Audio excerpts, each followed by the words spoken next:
No luck. Visit 218,550. Oh, sorry. Where were we? I may be used to the 21-minute cycle, but for a first-time face-to-face meeting, there's just too much to cover in one go-around. Can't be easy living like this. Yes. And no. Now that I'm acclimated to it, it isn't especially, onerous. Defecation, ablution, nutrition. Most of life's basic functions fit rather easily into a 21-minute time slot. Sleep is the tricky one. And intercourse, I suppose. Verbal or physical. Not that someone in my position has to worry much about either. Making pancakes. Making pancakes.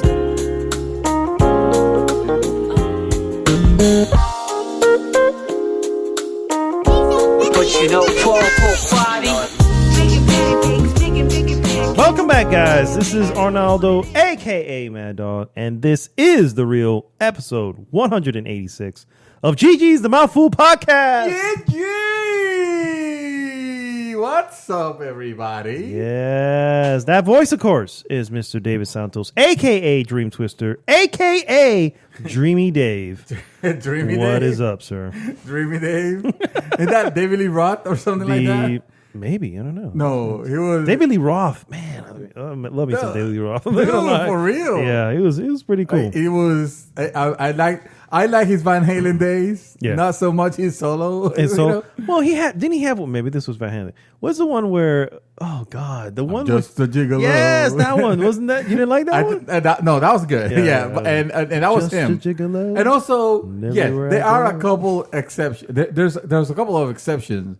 I'm trying to remember what was the other song that it was just there was his song that it was great, but I'm thinking that 1984 album, and that album was amazing. Half a T-shirt is probably one of my From favorite Van Halen. songs. Yeah, okay. Yeah. Okay. At that point, it was like, David Lee, you're just the vocal. Shut the fuck up and sing. Yeah. This is Van Halen's joy. Van Halen, man. Van Halen and I'm trying to remember who are 80s bands. no those a lot, but I remember my first vinyl actually. Oh, okay. That I owned was Van Halen Vinyl, Shit. nice. And David Lee Roth. Actually, it was that. I have both. What am I saying? Oh, and I have Ray Parker Jr. Oh, really? Ghostbusters. Ghostbusters. The 45. I own that 45. The world's most popular one-hit wonder. Of guy. course, yeah, definitely. I mean, and Chaka Khan. Chaka Khan. Yeah, Chaka Khan. I don't think I had any LPs, but that's not true. I had a few, but they weren't like classics like that. I had some just random shit that I would get because I didn't know what the fuck I was buying, and I would have. It was like maybe Beastie Boys, and then I had something from that's great. But it wasn't like the good ones. It was what the hell? What was the other guy's name? And I had like some rap albums, and I had it on an LP, and I was like, why do I have this? I'm not a DJ. I should have this on like at that point a cassette tape. Dude, you know, I could just play it at any point. I remember when CDs started to happen, and I wanted, dude. I was a kid. Mm-hmm.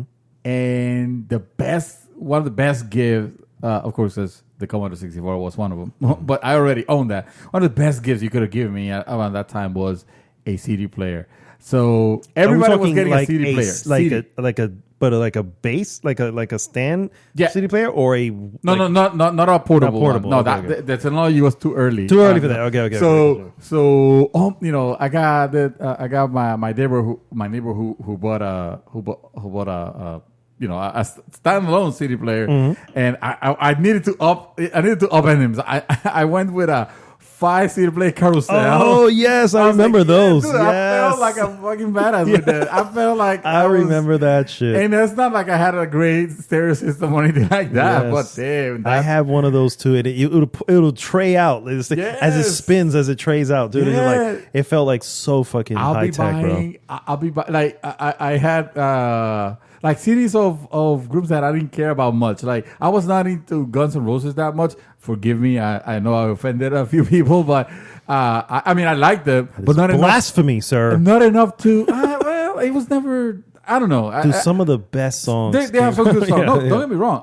But for example, the Welcome to the Jungle Welcome CD. to the Jungle. I didn't have that CD. I had Use Your Illusion 1 and 2 Okay. because But it those was are 2 great. CDs. Yeah, it yeah. was like I think it was like 4 CDs or Yeah, something like it was that. something ridiculous. Yeah. So yeah. I needed to fill my tray.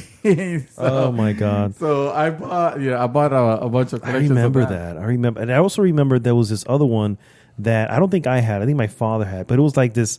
It was almost like a cartridge. You would pull out this cartridge, and you would have like a 10-disc thing that you would slide in, and then you put the cartridge into whatever. Dude, yes. Dude, it was like ridiculous. Yes, yes. So high tech, and now nobody even cares about this. No, that It doesn't even matter now. You see cars, brand new cars, and they have CD players, and that's still like, okay, that's where I'm gonna buy the special adapter that I can put in there to hold my phone. Someone told me, I think someone from work, someone at work told me that their disc player is literally like a thing to hold their phone. It slides right in and it's perfect. Yeah. And I'm like, wow, I think how far the disc player has fallen. I was cleaning the car the other day, and I accidentally pressed the eject button, and I had one CD. You could tell that it's been there for a while. Wow. Because it started discoloring. Wow. Oh, because of the heat, probably. It was, and it was a burn CD also. I'm like, Oh, okay. man, I used to burn CDs. Yeah, I remember that. I remember doing that too. That was like Yeah. the shit too. It was like quality music, you know. I was a creator at that point. You don't understand. Yeah. Then I was a DJ. My mix, exactly. Yeah, Exactly. My mixed CDs. Oh man, mix CDs. I remember when there was a cassette. This was like the ultimate thing when cassette tapes were there. Yeah. The automatic switching from the side A to side B. It would be cassettes? this on cassettes. Oh yeah, it was great. You don't remember that? It automatically switched on. Like it opened and it switched it and it put back? the high tech ones did.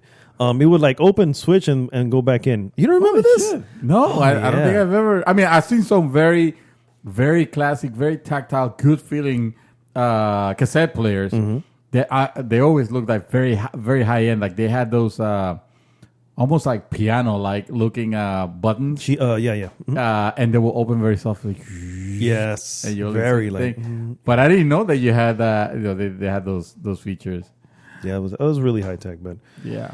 Welcome to Generation X talk. You know, Yes. where we're reminiscing about the GG's generation, early 90s X, yes. here. Soon enough. Late 80s, early 90s. We're talking about Real quick before we move on, what's the cassette tape that you burned the hell out of? The cassette tape that it didn't work after a while because you just played the shit too because much. I played the shit out of it. I'll start because I cassette. already have one in it. Okay. Paula Abdul's "Shut Up and Dance." Oh, I burn the hell out. I drove my aunt crazy in Puerto Rico because every time we got in the car, I would throw that shit in there. To me, it'll have to a cassette. Wow. I remember my first cassette that I owned, which was a compilation CD. A compilation CD, I was gonna say a compilation cassette that will only that only sold in Puerto Rico. It was called "Llena tu cabeza de rock." Whoa. Okay. Fill your head with rock. With rock, yeah. Yeah, and but the compilation had but it didn't have rock. It had like pop. So it had Michael Jackson. It had. Yeah, Michael Jackson's the king of pop. I know. That's what I'm saying. It didn't have it was not that. It was not rock. It was mostly like pop music, and it had the land down on. Oh, the land, yeah. Like I remember, that was the first song of that tape, and I disintegrated that. That Doesn't work anymore. yeah. And then of course I had a big fucking crush with Debbie Gibson. Oh yes, I still do, mind you. mean, I still. I think all boys, that age and that time did. Then I saw that. Then I met Paula Abdul. Yeah, I was gonna say, and then I Paula was took the pie. But then I Took felt the pie. bad, and I went back to. There. I never looked back. I needed to. I never looked back and then moved on to Mariah Carey. But By that time, I was. I don't think I really like Mariah Carey that much, even though I recognize she was a great singer. early Mariah Carey. No, I get you. Not her. She was awesome. Her when she went all ghetto with P Diddy and all Wow. that. No, I'm He's talking about like early Mariah Carey when she was all about singing and vocals and all that. Stuff. Yeah. Well, don't you worry, because if you want Mariah Carey, they're gonna wake her up. They're gonna wake up her corpse now in December. Yes, that's all you're gonna hear. Yes. So and yeah, don't you worry. Unfortunately, the feelings are not there anymore. They're not there. All I want for Christmas is you. That is like the number one freaking Christmas song. You're like, oh my god, I'm done with it. Feliz Navidad. That one too. Jesus Christ. Thanks so much for tuning in, guys. If this is your first time listening, please go to goodgame.rocks. Join the conversation there. It takes you right to our Facebook group. Also, please like, subscribe, and share the podcast with everyone. What we normally do, guys, is first we go into what we've been up to and then move on to various news items and then finish with our hot topic of the week. This week's hot topic, intelligent or pretentious? So the mind of a creator, artist, of an artist who doesn't believe of an auteur. His work is art. I know he doesn't, because he doesn't believe the games are art. But if you can't appreciate his games for being artistic, then I don't know what to call them. If there was such a thing as an art house video game, I think Death Stranding would probably fall within that category. That would be a Blumhouse production. No. Focus feature. There you go. No, an A24. A24, that's what I was looking for. Thank you. An A24 joint. Yeah. And I wouldn't be surprised if he eventually releases a film that's very similar to that. But obviously, we were talking about Death Stranding, but not just Death Stranding. Obviously, there are always games that tout the line between being art and being a game, in general. And he recently made some comments to an Italian interview regarding America's take on Death Stranding. Oh, I haven't heard this one. Oh, no. Oh, we'll get into it a little later in the show. But it's pretty interesting what he said. And obviously, you guys got to take it with a grain of salt. This is a primarily Japanese-speaking guy speaking to an Italian, or whatever. So they're translating, and then we're translating from Italian to so they have something they haven't lost. It basically came up as these fucking Americans don't know. Fucking American don't swine. understand. Uncultured swines. And notice how I interject the Russian accent on there. Well done, sir. Well done. Oh, guys. So let's start the show with what we have been up to. Sir? What have you been doing, sir? I have been playing a game. And it has been the only game. Because ever since it was released last week, it's only been a week. It's only been a week. I feel like it's been here for like 2-3 weeks already. Yes. So of course, I'm talking about Death Stranding. And last week, I told you guys it was too early for me to tell you. I have a feeling that this is the type of game that at some point I'm just gonna be like, I'm done, and it still might, but it was too early to give you to give you real impressions of it.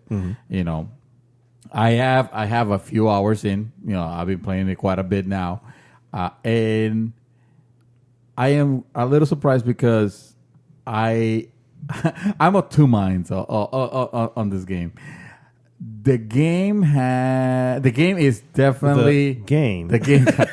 You're doing air quotes. Air quotes on game. No, just kidding. The game is definitely a grind fest. It's definitely a grind fest. And in the sense that you could almost see that treadmill. And actually, if I can just spoil just a tiny bit that doesn't say anything really, but the game is self-aware of the fact that it is a grind fest because it literally, on the first boss fight, that's what it literally throws you at. It's like, aren't you tired of the grind? Weren't you longing for something different? Like, the game is very aware of what it is, and it's hilarious that it is. Yeah, but if I might say, I am kind of disappointed so far with the boss, at least the first boss encounter that I have. I feel like the boss encounters of other Kojima titles have always had that element of that something special, that unexpected thing. To me, it's always been the Bond villain, right? Each one of them has been a Bond villain. Yeah. You know what I mean? And I'm talking about prior Kojima production. Right. You know what I mean? Whenever you face someone, you know, and you Well, think the introduction think about the itself names. does that, You know, Revolver Ocelot. You know, Sniper Wolf. You know what I mean? And then you go into the Pain. Yeah. And then Vamp. The Sorrow. You know, Vamp, and then Vamp. the one I can't remember her name, but the one that the bullets went around her, which was in 2. The Luck. Sure, we'll call it the Luck. Yeah,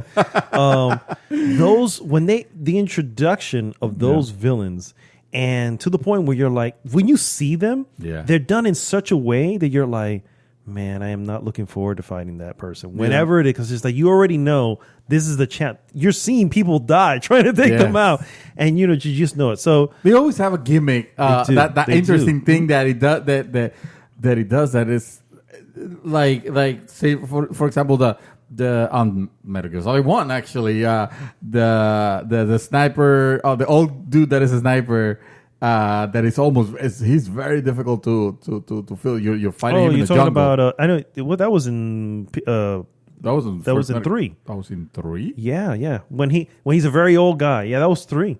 That was Are you Snake sure? Eaters. Yes. No, I look it think up. I think this. the old sniper, right? That you're in the jungle. You're in the jungle. Yeah, Hey, that couldn't have been the first one because the first one you were in Alaska. because he had Otacon was there. Yeah, but Otacon was not there. On this one, Oh, look okay. it up. Keep talking. I'll So, look it up. so this is so here's one of the ways that you or the way you could defeat the guy. You can fight him to pretty much to death. It's a very slow fight because you gotta keep finding him where he is, and he keeps changing location and shooting you, sniping you. Or that's the dude. Is that him? That is him. He's the old sniper. No, but is that for it is Metal Gear Solid 3. Yeah, it is 3. Yeah. Okay, awesome. Oh, that's good that you remember. The end is his name. Oh, that's right. Because The Sniper End. Wolf would have been the sniper of. That's what I was saying. I said, wait a minute. They were in Alaska. No, there was no jungle. Yeah. So you could actually kill him by just stop playing the game. You start the encounter and just save right there and just leave your PlayStation. Come back a week later and then you continue and he'll be dead. Yeah, because he died of age. He died of old age, exactly. And it's stuff like that. And That only comes from freaking Kojima's mind. well, I was just- expecting like this first boss fight was not only it was incredibly easy, but it was very there was nothing. Non-eventful. Yeah, it was very non-eventful. I mean, it looked cool, sure, but it wasn't. I don't know. So maybe because the villain isn't the villain, maybe the villain is I'm expected to be the elements. I'm still not writing off. I'm not writing off the craziness that this The game could mountain possibly that you be. need to cross over. That is my latest villain. It was the journey all along. It was yourself. Yeah, exactly. You go home, you look in the mirror. It was you all the time. Yeah. So about this grind, what I can say, however, is that it's a grind, but it has been a fun one to me. Mm-hmm. Like I am okay going from this location to this location, traversing this world every now and then. Getting avoiding encounters with this particular type of enemies, and going to the base, and everything has been very, very repetitive. But somehow it hasn't weighed on me. Like I want to continue. I want to see it through right now. The moment to moment actions are It is entertaining interesting. enough. Yeah, which gives me a little bit of understanding of well, this is what most grinding games must feel to people that that are okay with that. Not to say that I will not get tired. I'm saying it hasn't gone to me just yet. A week later, that's all I'm playing. There's a new game that I'm dying to play. That just got released, which is Jedi Fallen Order. That seemed to have gotten the reviews that I was expecting. But like, I'm not even looking that way because I'm like, no, but I think I'm gonna wait. And on this one, I can actually sit down and continue, my trek towards it.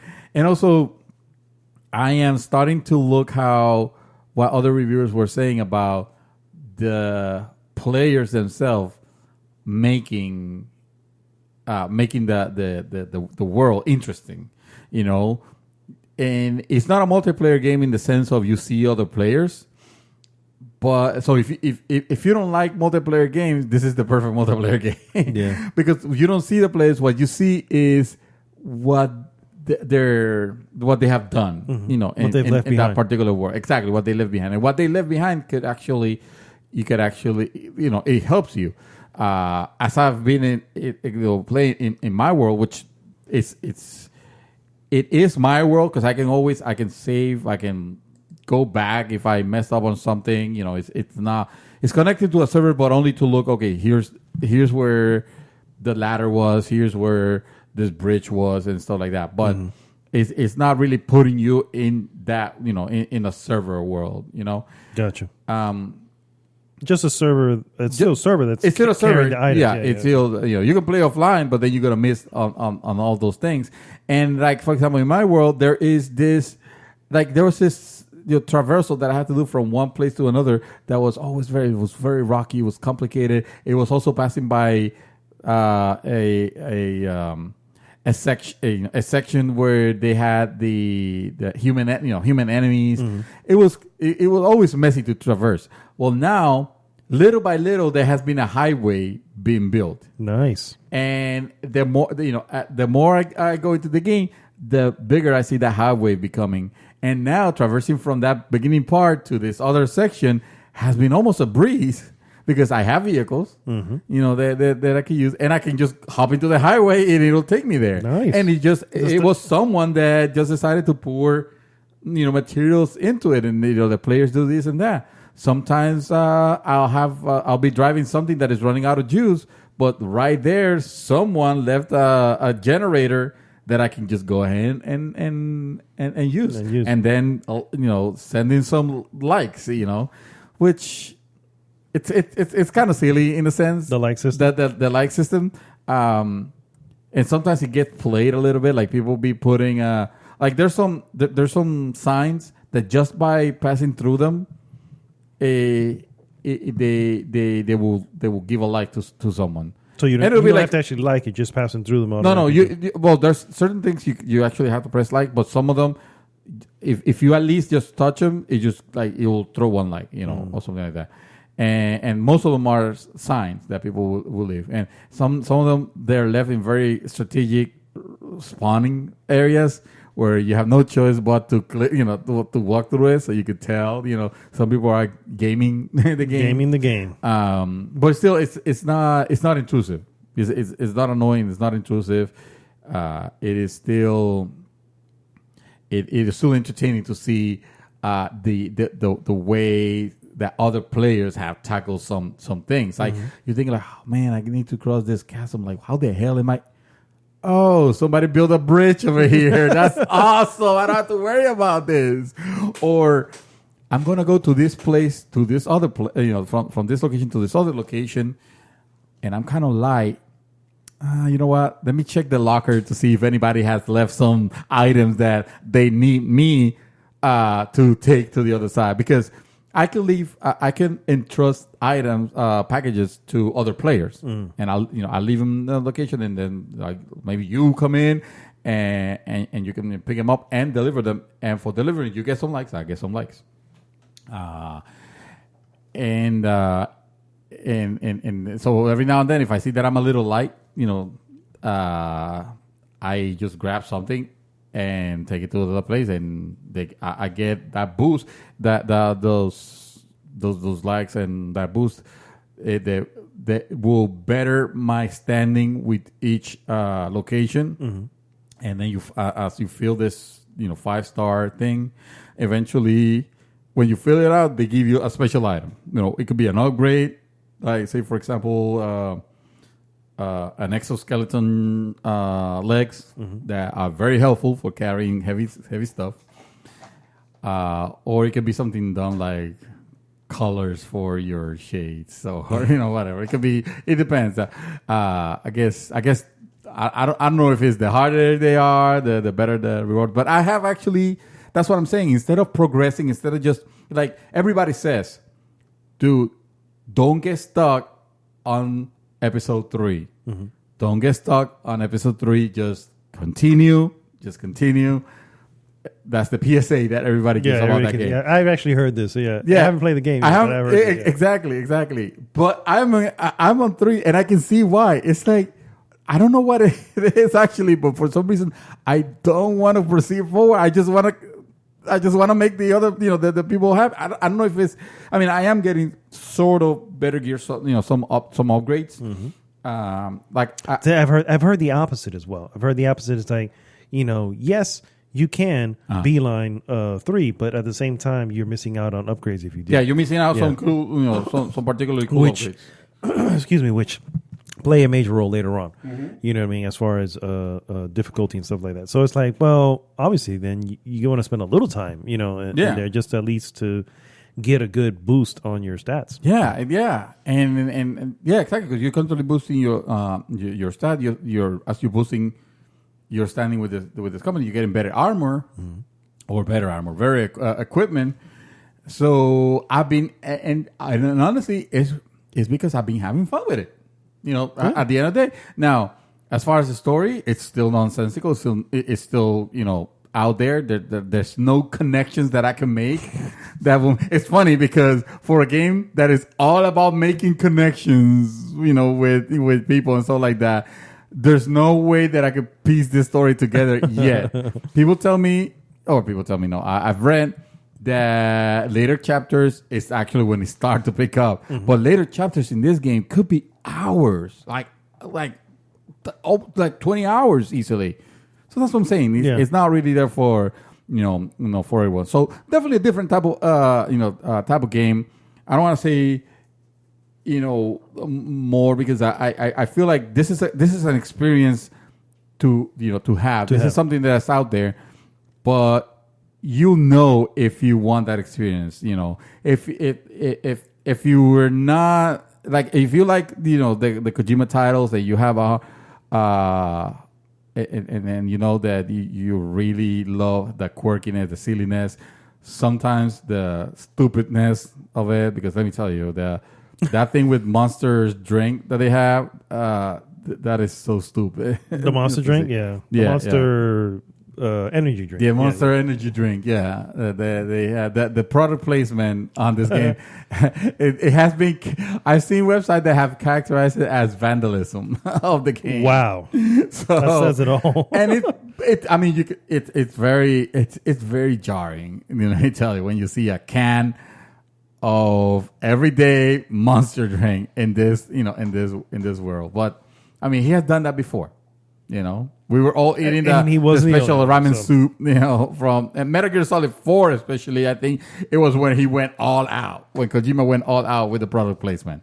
They had the iPod on 4, right? Yeah, on 4. A lot of people don't like 4, but I don't understand. It's still heralded as one of the best. That's like saying 3 I don't like 1. It's like it, dude. It is. If you like Metal, I mean, I will understand it not being the favorite on the Metal Gear saga. To me, I haven't played 4, and 3 is my favorite. Right, Snake Eater. Yeah, but I haven't played 4, so I don't know. That's why I want to kind of maybe buy into PlayStation now, but I don't know if it's a title on now because being a freaking Konami game. But that what? I'll be surprised if it wasn't. But man, yeah, old Snake called Old Snake on it. That's hilarious. That's awesome. Yeah. So yeah, definitely. I understand that you're interested in checking it out. Yeah, I just purchased it right now as we spoke. Oh, there you go, sir. Woo! Look, the power Of technology. The power of technology. He just bought it. Just as we're and for the I record, just bought it. It's downloading right now. for the record, by the way, yours is probably because you have it on there now, right? Oh shit! Yeah, now I'm gonna have 2 copies now because we're having that share-a-thon the thing. share thing, yeah, which is still cool. But no, for the record, I've wanted to play, so I'm not doing this because you've convinced me or whatever. This has been on the hey, I need to get this list, no matter what. And even after everything that I've heard, good and bad, I was like, yeah, this doesn't matter. This is to say that Kojima, and again, we'll go a little bit more of this in the hot topic, but it's like for me when I like this year, right? Quentin Tarantino, right? I tell you, what was the most anticipated film this year? Once Upon a Time in Hollywood. Why? Because that is Quentin Tarantino's next movie. Why do I care about that? Because Quentin Tarantino, to me personally, my own vision, is one of the best creators of cinema. Yeah, plain and simple. Yeah. And because of that, I need to be a part of it. It's just that simple. I need to view it. I need to experience it. And I thought it was good. Maybe not his best, but I thought it was great. Yeah. I enjoyed it. I enjoyed my time with it. And it's the same thing. When I look at Kojima, I said this is a person who takes creating something new, creating something like original to so much to heart that he just goes all in. And in a industry that is all about action, all about games and services, all about first-person shooters. Yeah, exactly. In an industry that's like that, to see somebody be bold and do that, and not just do it half-assed, do it all the way. Hell yeah, I'm gonna be part of that. I have to be part of it. Yeah. I mean, regardless if I walk away with it, I can tell you right now, and I don't know because I haven't played anything. I can tell you right now. Even if I walk away, I don't like it. It's the same thing if I go to see a film that I'm really interested in, and I walk away and say, I didn't like it, but I can still say I appreciated something from it. There's always something to appreciate it because you're seeing something original and a vision from somebody, and that's the same thing that it had a couple moments, but I don't know if I can give it that much more. M. Night Shyamalan. Not everybody. Right? The reviews that I see and the people that I follow, they say it's something that you want to stick to, and it definitely gets good. And in no way I'm saying here that it's a must have or anything like that. I mean, I think it'll come very clear. Yeah, this is a game that only if you're into it. Yeah, if you have any doubts or if you're apprehensive, then don't bother. Don't bother. Yeah. No, don't bother because it is. It is a lot of walking. It is. Not only that, but it's also a large buy-in for something you don't know. No, exactly. You know what I mean? So yeah. So that's Death Stranding. Honestly, I haven't been playing anything else. I want to go back. I'm like ready to go. I'm ready to go back to it. Just because of the quirky. It has some quirky things. Kojima. And that baby is so cute. Yeah, that little baby is so cute. The baby that you strap onto your chest. BB. Yeah. So I have. I saw this week. I saw Office Space for like the 10th time because I love that movie. That movie's great. That movie is one of my. That movie is actually on my top list, on my top 5. One of them is that. I appreciate that movie so much. Talk about things that you could appreciate even if you. So I saw that movie very, very late, very late, and so when I got to it, and of course at that point people were like, dude, Office Space is the funniest, blah, blah, blah, blah, blah, Yeah. And I got to it and I was just like, this is okay. Yeah. And I know this what it is. It's a part of it. I had to be, it's one of those, you had to have been there. Yeah. You know what I mean? This is from the creators of Beavis and Butthead, obviously around that era, basketball and stuff like that. And this is like telling, your child, for example, oh, you got to watch Ghostbusters. It's the best movie. It's the funniest movie, and then he sits down and watch it, and obviously it's not gonna range. Yeah, it's gonna have its moments. It's gonna probably get into it, but no, it's not. He's not gonna have the connection you have. No, exactly. But I did watch disown him because of this. No, I'm just kidding. I did watch a movie based on a movie, or not based. It's supposed to be like the sequel of a movie that I have not seen, but I just jumped on it because I heard that you don't have to have watched the first one so much to enjoy this one, and I'm talking about Doctor Sleep. Yes. I went to see Doctor Sleep. Sequel to The Shining. Yeah, a 1981 movie.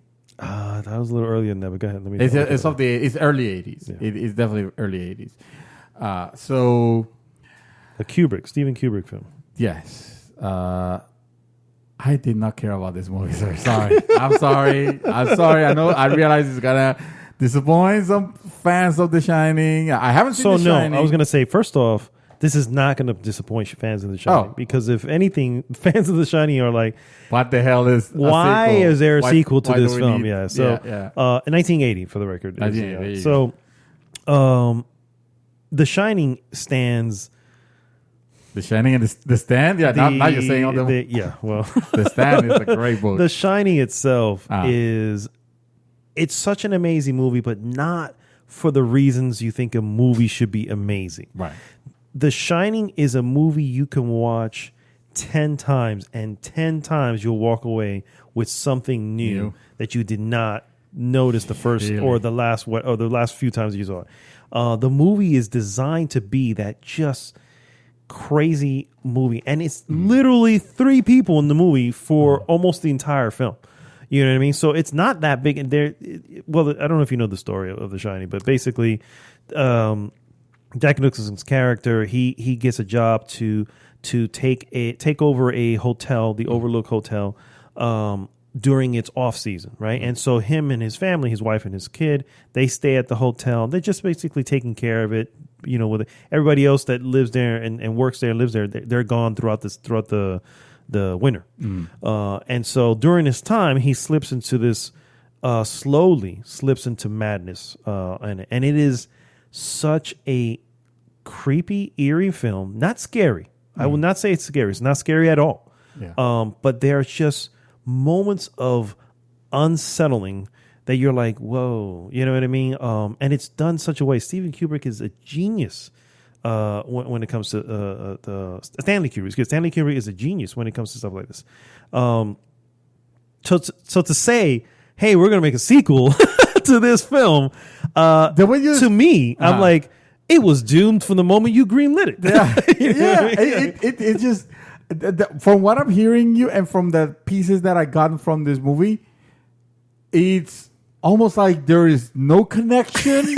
So they try to make a connection so much so that, no, I shouldn't say it because this is a big spoiler of the movie, so I'm not gonna say it. But I'll tell you off air. But yes, so evidently in this movie there are people that have extraordinary powers. So they call it the shines, and their eyes glow, but or something like that, and there are this other group of people that have lived for years and years and years because they feed off of the shine people. So the whole thing with the movie is, you have this group of this group. I almost want to call them vampires because that's the thing that reminds me. It reminds me of a coven. The glimmering. No, not that type. No. I want to call it. It's almost like a coven if it wasn't for the fact that they're not. Feasting on blood like vampires. Oh, okay. They're just like eating and they just eat them. And it's nothing grotesque, like it doesn't show or anything like that. Although there is a particularly unsettling scene of child torture, which I was like, whoa, like it's almost unnecessary that this movie is like reveling in this, because of course it was the child, he was a prodigy, and so he has he has that shining in him or whatever, So like I don't remember, like even having not watched the original, the Shining, I don't ever remember any. I've heard about it a lot. People have told me what it's about, and in no way they have mentioned to me, there's this gifted, people that can talk to themselves from miles away to the mines and stuff like that, or transport themselves. So there is a conversation in the Kubrick film that mentions that, but it's not taken lightly either. The kid has the kid in the film has like this sort of, not want to say supernatural, but a little bit of supernatural. It is supernatural. So what I'm saying in this film, it's not that supernatural. That's what I'm saying. This sounds like they took that and ran with it. Exactly. They super ran with it because in the sequel is a story of this kid who's now an adult. Is played by Ian McGregor. Ewan McGregor, yeah. And if he's he's an alcoholic, almost, I understand, almost like his dad was maybe, and so he's living this very crappy, decrepit life, and then he starts without saying too much, he starts making fixing a little bit things. The movie moves from. Like it's funny because it starts with that famous scene of him on the tricycle, moving to the and runs into the two girls. Yeah. Well, I don't remember if he runs into the two girls at the beginning, but anyway, it starts with that, and then he jumps to a particular time in 2010, and then he jumps forward to 2008, like 8 years later, like what has happened and all that. Anyway, I didn't care about it that much. It was super, and it was not that it was a bad movie. It was not terrible or anything like that, actually. But the editing was, I found it to not have been great. Like, this movie was extremely long for no reason, and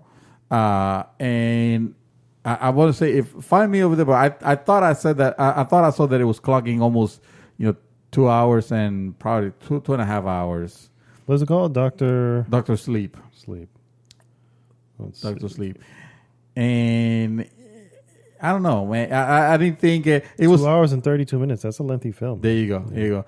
And it was not, just like you said, it's not scary. Mm-hmm. To be fair, The Shining is 2 hours and 26 minutes. So. But there's a reason for it. Yeah, because the reason for it being so long and being everything is because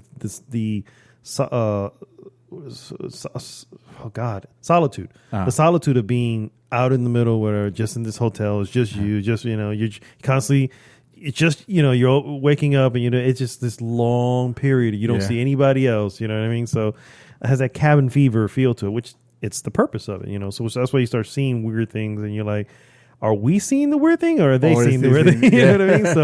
So it's interesting. They throw a lot of weird things into this one, but again, it was maybe an hour and 45 minutes, 2 hours if you had. You could have wrapped this up a lot faster, and then of course it comes to the point where, okay, now we're gonna do a lot of pandering to the fans of the first one, in ways that are almost eye-rolling. Oh God! But I'm rolling my eyes now. I don't even know what they are.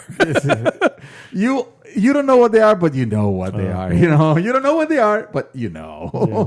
So that's Doctor Sleep. A great rental, I will say. Okay, I'll wait. But I will say definitely wait. I understand this movie is not doing that hot either. So no sequel. Oh, well, great. We're not seeing The Shining 3. The Shining 3, yes.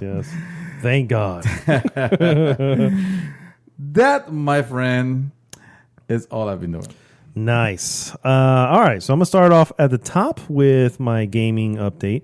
I finished... The gaming update of the week. Finished Outer Worlds. Yes, you did. Yes, you completed evil it. Bastard. Yes, I was a pretty evil bastard. And yet, a decent ending. Well, you could have a decent ending. When you said decent ending, you mean like not everybody got screwed. Not everybody got screwed. Okay. I love evil endings. There was a moment, like I told you, that I made a decision that costs. Now I'm in the town of the planet or whatever, the town of Byzantium. Yeah. And I can't go anywhere without being shot at. Because every guard and everywhere is like, there he is, or there she is. And they start shooting my way. And I'm like, holy crap. So clearly that made the game way more interesting. You pretty much ran through the end game because you had no end game. No, if they attacked me, they were gone. I was taking everybody out. You know what I mean? But I had to... A whole set of quests that you didn't have to worry about. Possibly. I have no idea. I think if I had to guess amount of time, because I spent a good amount of time, I'd say maybe a good 25 to 30 hours on it. Yeah. So, I still left some stuff undone, but it mostly because they felt more like fetch quests, and I was like, I'm not in the mood for that. You know what I mean? I looked around and did some stuff, but I wasn't going everywhere. But I enjoyed my time with it. I think it's still a solid game. Definitely, I mean, if you like this type of thing, sure, it's maybe your game of the year, but not for me. It's definitely not game of the year, but it's definitely a fun time. I enjoyed the decision making. I enjoyed the conversations. I love how things would change when you would say something intimidating to someone, and suddenly you're. And it's funny because I can talk my way out of a fight and then still go back and start the fight anyway. You know what I mean? Because I was like, actually, you know what? I don't like you. You know what I mean? So anyway, it's a lot of fun. I can definitely, if obviously we've mentioned before, you like Fallout. This is clearly an homage to proper Fallout. So definitely pick it up, enjoy it. It's good stuff. I must ask. So did you end up paying that hefty fee to travel to that planet?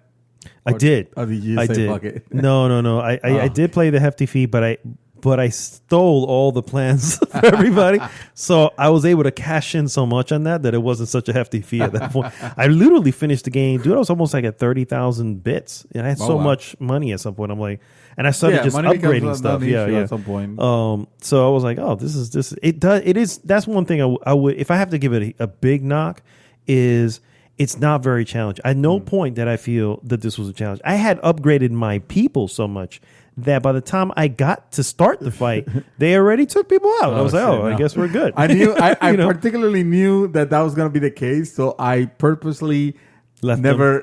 I left them at, all I could do with you is just call out your special attack. That's it. I don't want you to be strong. I don't want you to be there because I know you're going to destroy them. And then I'm not going to be able to play. I mean, there were times that they would get knocked out, particularly in certain, especially when I went crazy, just doing stuff that probably I shouldn't be doing. You know what I mean? They're like, oh, well, I guess he's killing them, so let's shoot. You know what I mean? Do you feel like it's a game that would have benefited for starting it actually in hard mode? I felt the challenge was there.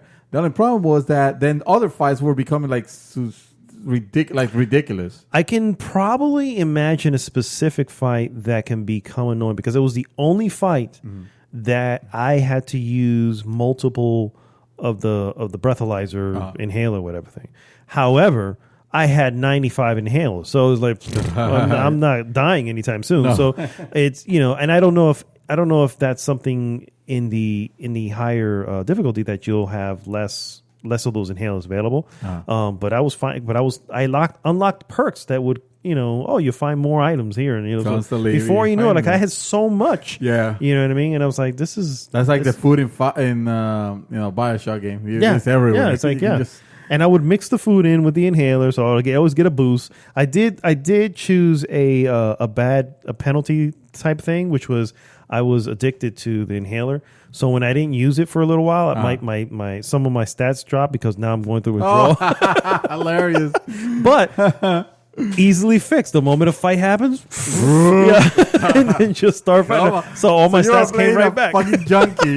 Not only it was good stuff, dude. Harrowing. It was so good. It reminded me. I don't know if you've seen Dredd, which is Judge Dredd, the most recent Judge Dredd.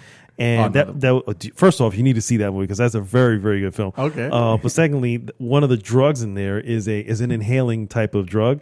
which slows down time. So, so it's like, this made me feel just like, oh, this is perfect. And I had my time dilation thing to the point where I still moved in regular, regular speed. time? Yeah. And everything was Everybody in else slow was motion? slow motion. I'm like, this is way too OP.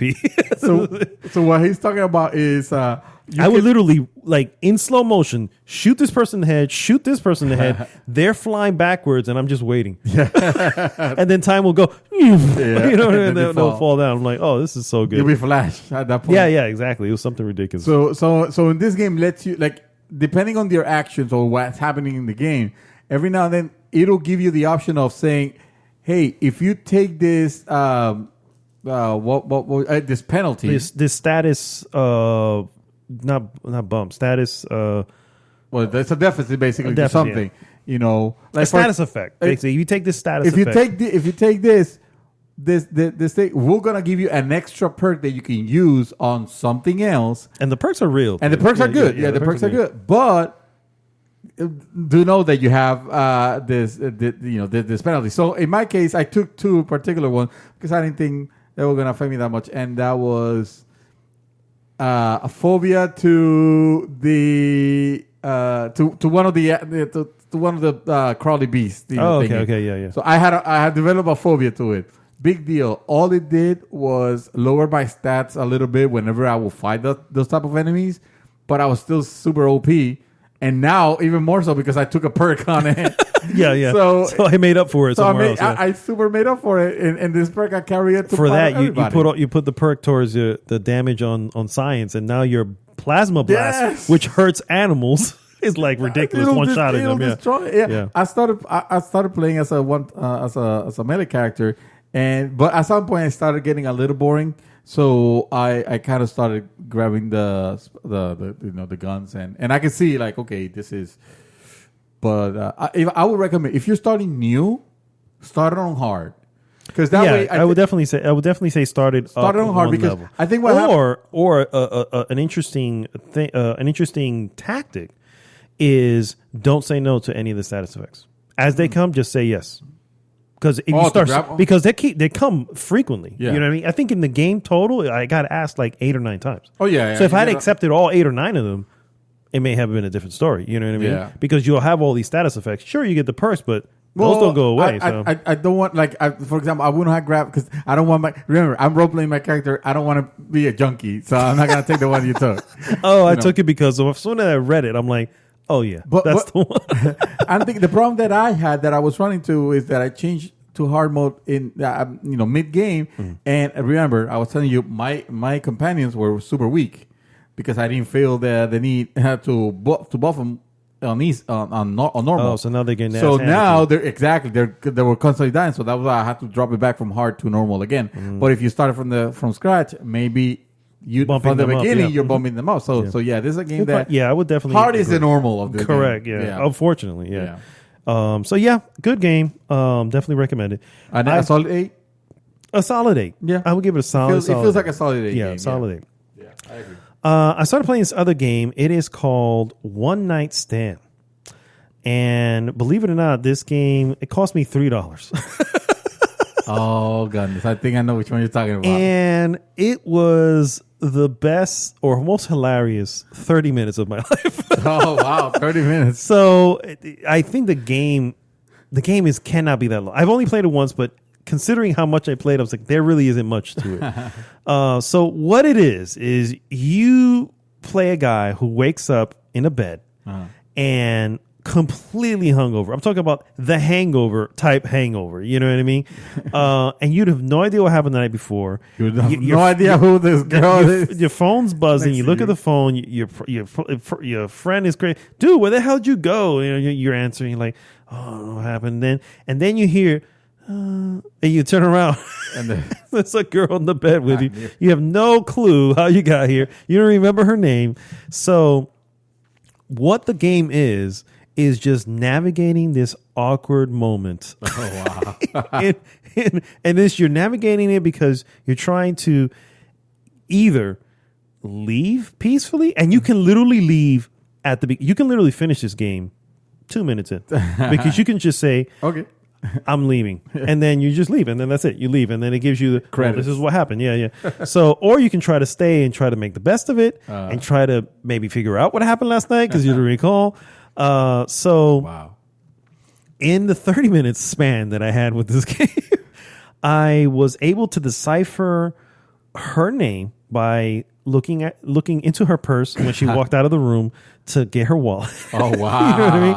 And try to pull from her some information as to what happened the night before and what she is. And you're looking in the room and you see that she has books and you're like, these are like ecological studies, whatever. So you in her bed? You're in her house. Yeah. You're in her house. So, and she's a college student and all this stuff. So anyway, my ending, and there are multiple endings for the record.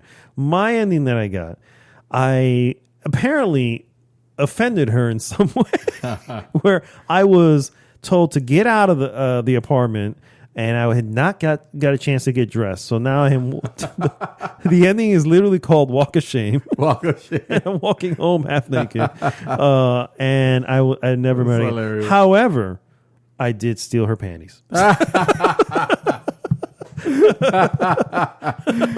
Well, gee. I mean, I wonder what could have gone wrong in this day. Small victories, guys. There Small you go. victories. So, yes, that game is one night stand, and believe it or not, I believe, if I'm not mistaken, is a mobile game. That it just got ported over to the PlayStation, and it runs fine. It's a simple game, so it's nothing big. But yeah, so that's one night stand. And now I'm currently playing a game called After Party. Which is from the. I was thinking that you were gonna say that game. Oh yeah, That's the one where you have to outdrink the devil. Outdrink the devil so you can get out of hell because you're in hell. So this comes from the makers of Oxenfree, which is which is a really good game, which I remember playing and digging. And it stars voice actors or actresses. There's several that you may recognize, and Janina Gavankar. Oh yeah, she is part of the cast. She plays Lola. So you basically you control two characters, two best friends who just graduated college. They're at a college like, hey, have a good life type party, and then you suddenly it flashes and now you're in hell, and you don't know how you died, but now you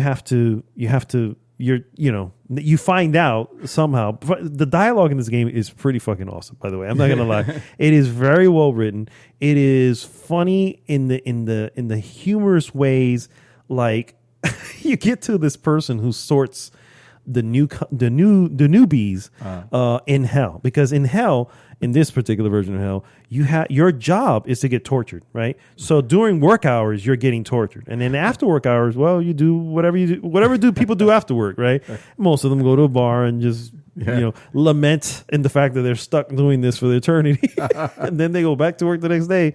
So a couple new people that came with your characters, the guy goes, okay, so for robbing that liquor store and shooting up whatever, Jim, you're going to be hung by your testicles while kids basically come at you like you were a piñata. Oh shit! All right, and then he speaks to the girl who I guess is the Bonnie and Clyde, right? Goes to the girl, and you will have your breasts eaten by something, and they will grow back bigger every time to the point where you end up having back problems because of what. I'm just like, dude, the writing is just silliness, bro.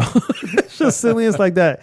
And then of course if you know Janina Gavankar at all, you know that she has this really just like way to how she speaks. So she's funny when so you play as Milo and Lola is who she voices. Ashley Birch also is a voice character. Oh here. wow! And she plays a cab driver, that she's one of the demons of it. And that's her job. She's a cab driver. She just kind of drives you around the river Styx, because of course, from Eloy to hell taxi driver, huh? Basically, yeah. I can't remember the name because I didn't have it here. But anyway, it's a great Sam or Samantha, I guess, and. So far, I like it. It's a very simple game. Yeah. You're just navigating. You're just trying to, some puzzle elements. Yeah, almost like a puzzle thing. Not very puzzling. Not like a venture game where you get a bunch of items, you got to figure out where they go and all. No, it's like that. I have to mix this rubber band with the rubber chicken. Exactly. None of that crazy stuff that takes forever. But the point is to meet Satan and then I'll drink him, right? And so I haven't got to him yet. I'm still just trying to get to that party, because I needed to get someone's help and all this stuff just to get to the party. And obviously it's not that simple. But the game is, like I said, it's pretty cool. My only complaint on it is graphically it's a simple game. It's not graphically intensive, but it has moments of hitches, like frame rate hitches, and it's just like, why is this here? It shouldn't have this. There's not a lot going on. It doesn't look like that type of graphic intensive correct game. Yeah, and so it's unless there's a lot happening in the background like the old Telltale games. Maybe, but I don't I don't think so, but maybe. I think what it is that I don't know, because the models that your character models are very small, but sometimes they get a little closer and you can see a little more detail, but most of the time they're so small they're far away. So I'm wondering if it is actually very detailed, and you know what I mean? Yeah, I seen the artwork, the art style. It kind of reminds me of remember that group, the Gorillas? Yes, yeah, exactly. Yeah, almost exactly. Yep. The cover of their albums. Yep, it's like a 3D version of that type of animation. Yeah. So I'm digging. It's good stuff, but yeah, that's the only thing I have wrong with it. I haven't finished it yet. Once I finish it, though, I'll move on to Death Stranding. And then use Death Strand. Then I'm stranding deaths. I better get some likes. Well, you better leave me some shit I can use. I'm just saying. Although I started getting notices that some of my shit is starting to deteriorate. And I think and it's only a certain amount of time. Yeah, because think about it. If you come later in the game when everybody's been playing it, then your world's not going to be littered with crap. True. Stairs everywhere, makes sense. Yeah. Bridges everywhere, and the rain obviously deteriorates. That's of course they'll use that as the Well, I mean, it's sensible, right? Well, maybe I don't know. as sensible as you can get. Yeah. I saw a film, and this is why I tell you this all the time. I love sometimes just walking into a film, not knowing, not expecting anything, just to maybe enjoy my moment with it. And man, this movie is so freaking cool. I told my wife, I said, I can't not think of any other adjective than just say that this movie was so much fun. And it is called Overlord. And I asked you to watch it because I wanted you to see it. One, I wanted to see it, but secondly, I didn't want to talk about it without you seeing it. But unfortunately, you did not. And it was there, and it was there for me to watch.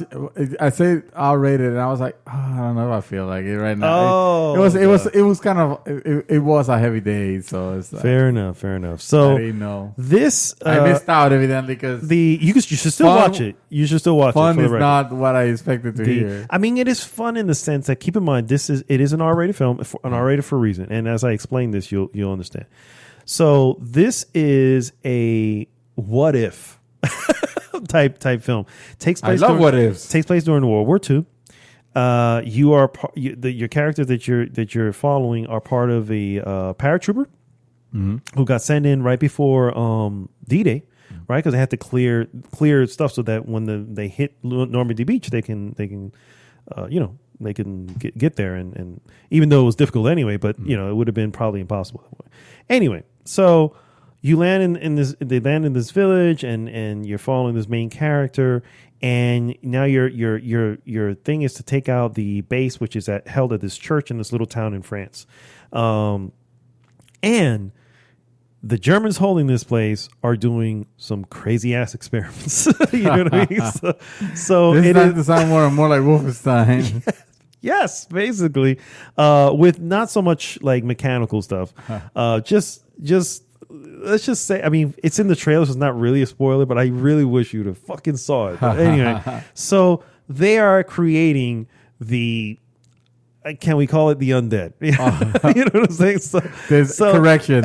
This is fucking Wolfenstein. So it takes a crazy turn.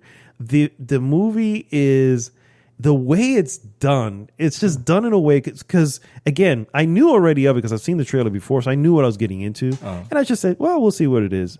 in the end, it is so much fun. The special effects are great.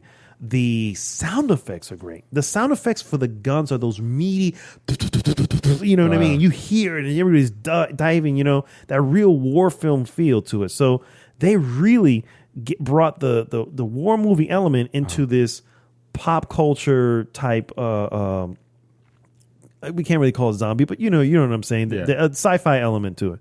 And so it is so much fun, dude. I want to watch it again. It's that good. It's just like I almost wanted to watch it again shortly after watching it, and I'm just like, this is so much. And my wife was like engaged, bro. Like half the time she's got her phone and she's in and out. No, she was in, you know. And every so often she had to, oh no, you know, because it's you know, zombie whatever, you know. It is rated R, but it's very gory. It has some moments of gore, but nothing. It's weird because it has that gore that's almost, I don't want to say silly, but almost fun. You know, that like fun comical gore. Yeah, you know, that fun gore where it can still be scary, but or startling, but it's still like Zombieland. You know, that Zombieland like type of gore. You know what I mean? So actually, it's a perfect example. There you go. Perfect example. There you go. A Zombieland type of gore.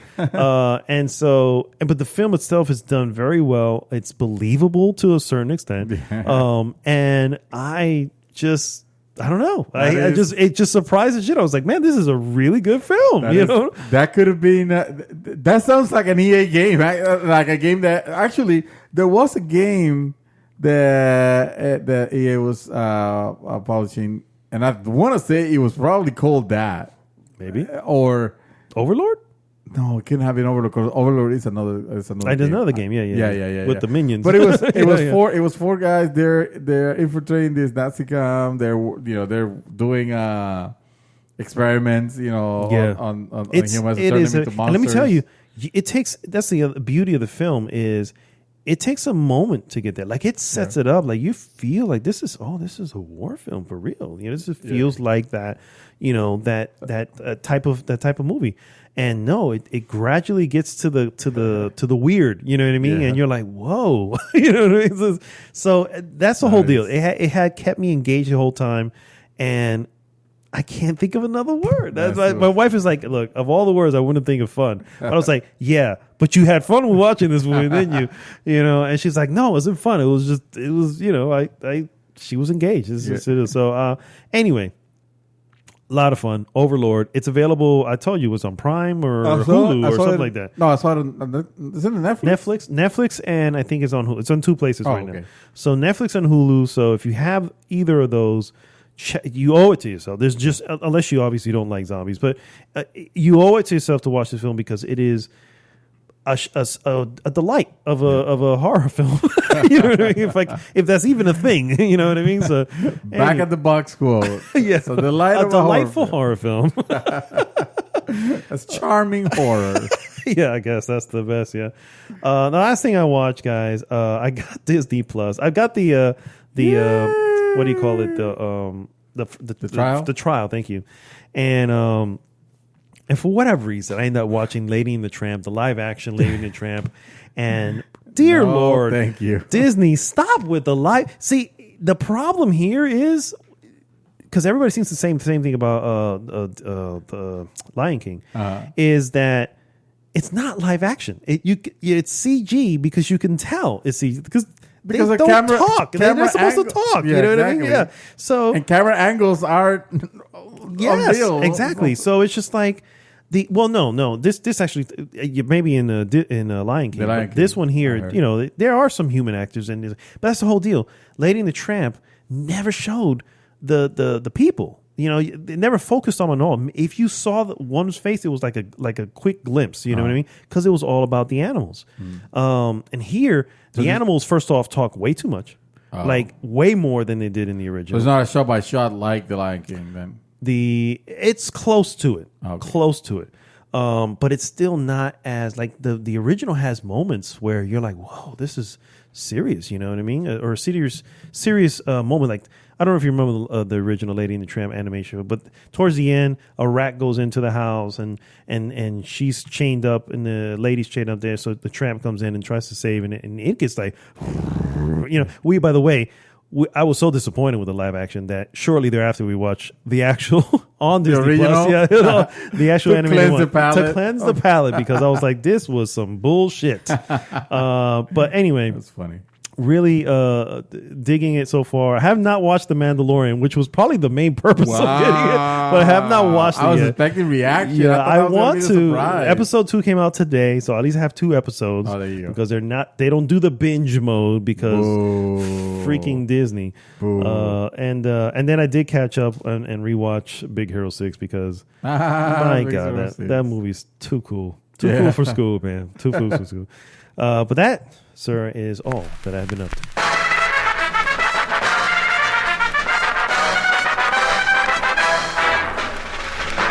That's right, it's war once again. Your country needs you now, boys. We are fighting an enemy like we have never encountered before. They are evil beyond reproach. Where they have come from, I do not know. But we need to send them back to wherever it was they came from. We need you, soldier. Yes, you. Sign up at your nearest signing up station. There should be one near you. And remember, soldier, your country will be indebted to you. And we're back, guys, and it is time for our useless news that you can use. I was going to say we should do trailer of the week here, but the only real trailer that came out is... Oh, yes. I mean, sure, there were a few other trailers, but were there even that important? This is the mentionable trailer. This is the mentionable trailer, Yes. guys. A little title called Sonic the Hedgehog, coming to theaters February 14th, Valentine's Day. Oh, the God. perfect movie to take a loved one to.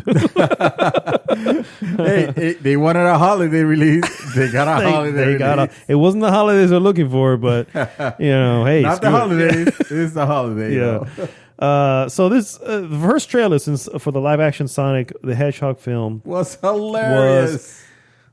if we can say panned, I think that would be understating it. a If little we bit, can say cold garbage because not even hot. yeah, I know. Not even. It was Yeah, it's not even on fire. like seriously, the whole time I watched that first trailer, I was thinking like, how is someone not fired? Over this, Dude. Because it's not. I mean, and I haven't even gotten to the design of Sonic. It's not even that. It's just the tone of it. The tone of the trailer is so anti everything that you could want to do for a movie of this type, which is meant to be a family movie, an entertaining movie for kids. Gangster's and people Paradise, sir. Yes. Of all the songs Jesus I would have Christ. put into that, I mean, it's just, dude. There are yes. sources in the articles, sources mention Sega. He was even like, no, no, Dude. guys, no. You know what I mean? And I don't know, bro. I don't know whose mind or whatever it was. Now It that's was so tone deaf. It was. It was like, it really whose was. idea was this? Like, this must have been a massive Coolio fan. It was like, no, I gotta try to make this song. I gotta He make this song connected into it. the Sonic from the 90s with Coolio. It was Gangsta's all this Paradise, thing in his sure. head. Yeah. Oh my god. Oh dear Lord. That was a horrible. It was trailer. really God, bad. no. It was really bad. And the funny thing is, I remember saying, everybody going, I was like, guys, I get it. I get that the Sonic looks bad, but that's not the only issue. Because the rest of it, I mean, does not look good. So, did you see this trailer? I realized I didn't know if you saw it or not. I have actually Okay, seen the good, trailer. good. I I've just seen seen it it. several times actually. Yeah. Oh, really? Okay. Yeah. What do you think? I liked it. Okay. I'm sorry, but I realized that here's what I like, and here's what I'm willing to give them props for. They listened to the criticism of the first trailer, pulled out the movie release entirely, and we're like, okay, we heard you guys. You guys are not so hot on the design. We will fix it. And in my eyes, sure, it's not perfect, but what they did was damn good. You know, the character definitely. Well, first off, the character's appearance way more closer to the one from. He doesn't have the one eye with the no, main and I'm one, not sure. In retrospect, I'm not sure if I would have wanted exactly. that. That would have just been too anime. But he That does been too look anime. Yeah, he does look more Sonic the Hedgehog essentially. However, his coat. His fur definitely has a little muted look to it compared to the other one. To the werewolf looking? To the werewolf looking one, yeah.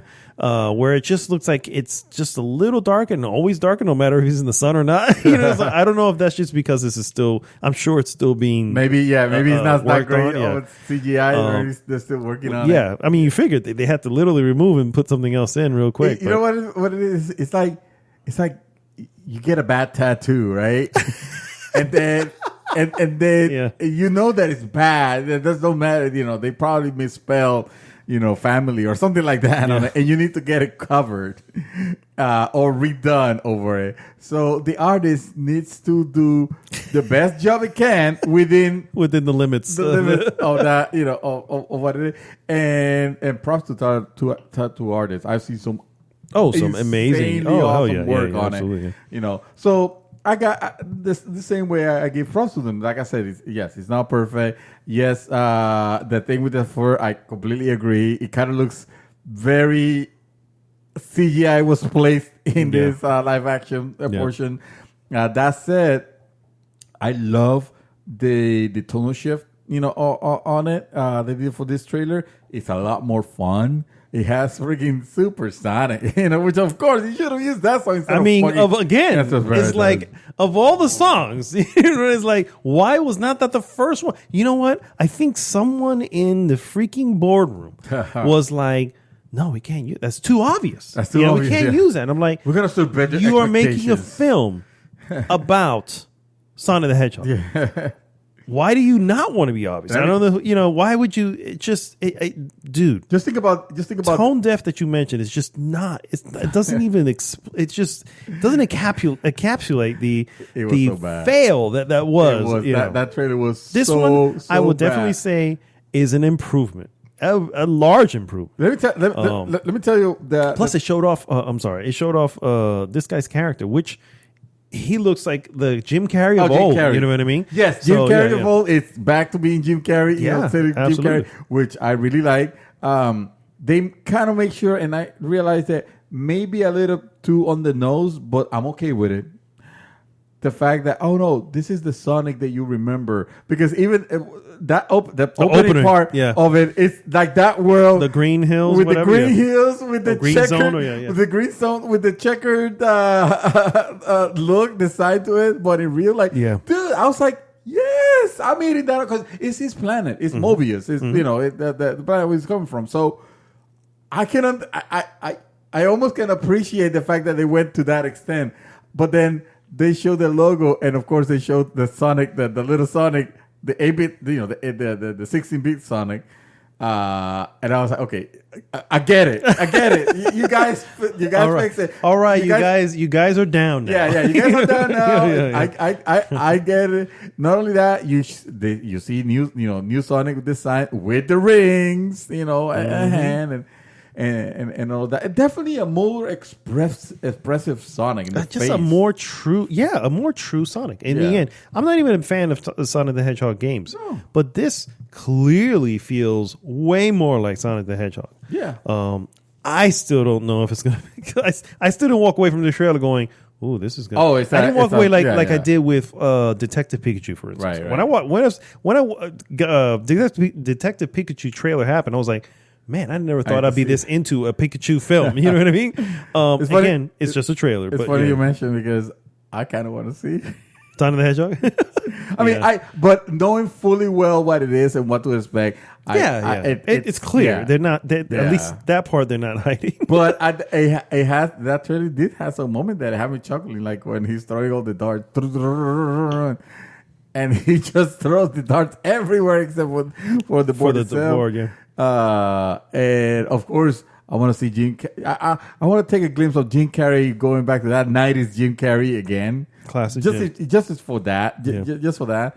And yeah, it's not that I'm a fan of the of the Sonic lore or anything like that, but the fact that I appreciate that they listen, to the fact that definitely they didn't decide to go with that this crazy design, which would have been a terrible. I mean, of course, Sonic has had terrible decisions foster upon him. Yes, I get it, but to top it would it not off, be the first time. Yeah, no, exactly. That, he would have kissed somebody live. I'm just saying. No, let's not have none of that. Or his shitty friends. I wonder. I wonder if they would play with that. No, I would not Tails. No, not Tails. That's right, because that's for the sequel. Sorry. Well, clearly, I wonder if they'll play with the slow moving into a kiss with someone, and then just stop it. Yeah, they stop it right before it happens. They'll be like very on the nose with it. Honestly, that would be pretty hilarious. I don't know if that'll make the movie worth it, but I would appreciate them going. We recognize that was not cool, and we just wanted to acknowledge. So we fixed it by not making it happen. If they're gonna have that, they might as well have where he becomes a werewolf. Because that was also terrible. Or how about what's that called? The Shadow of the Hedgehog.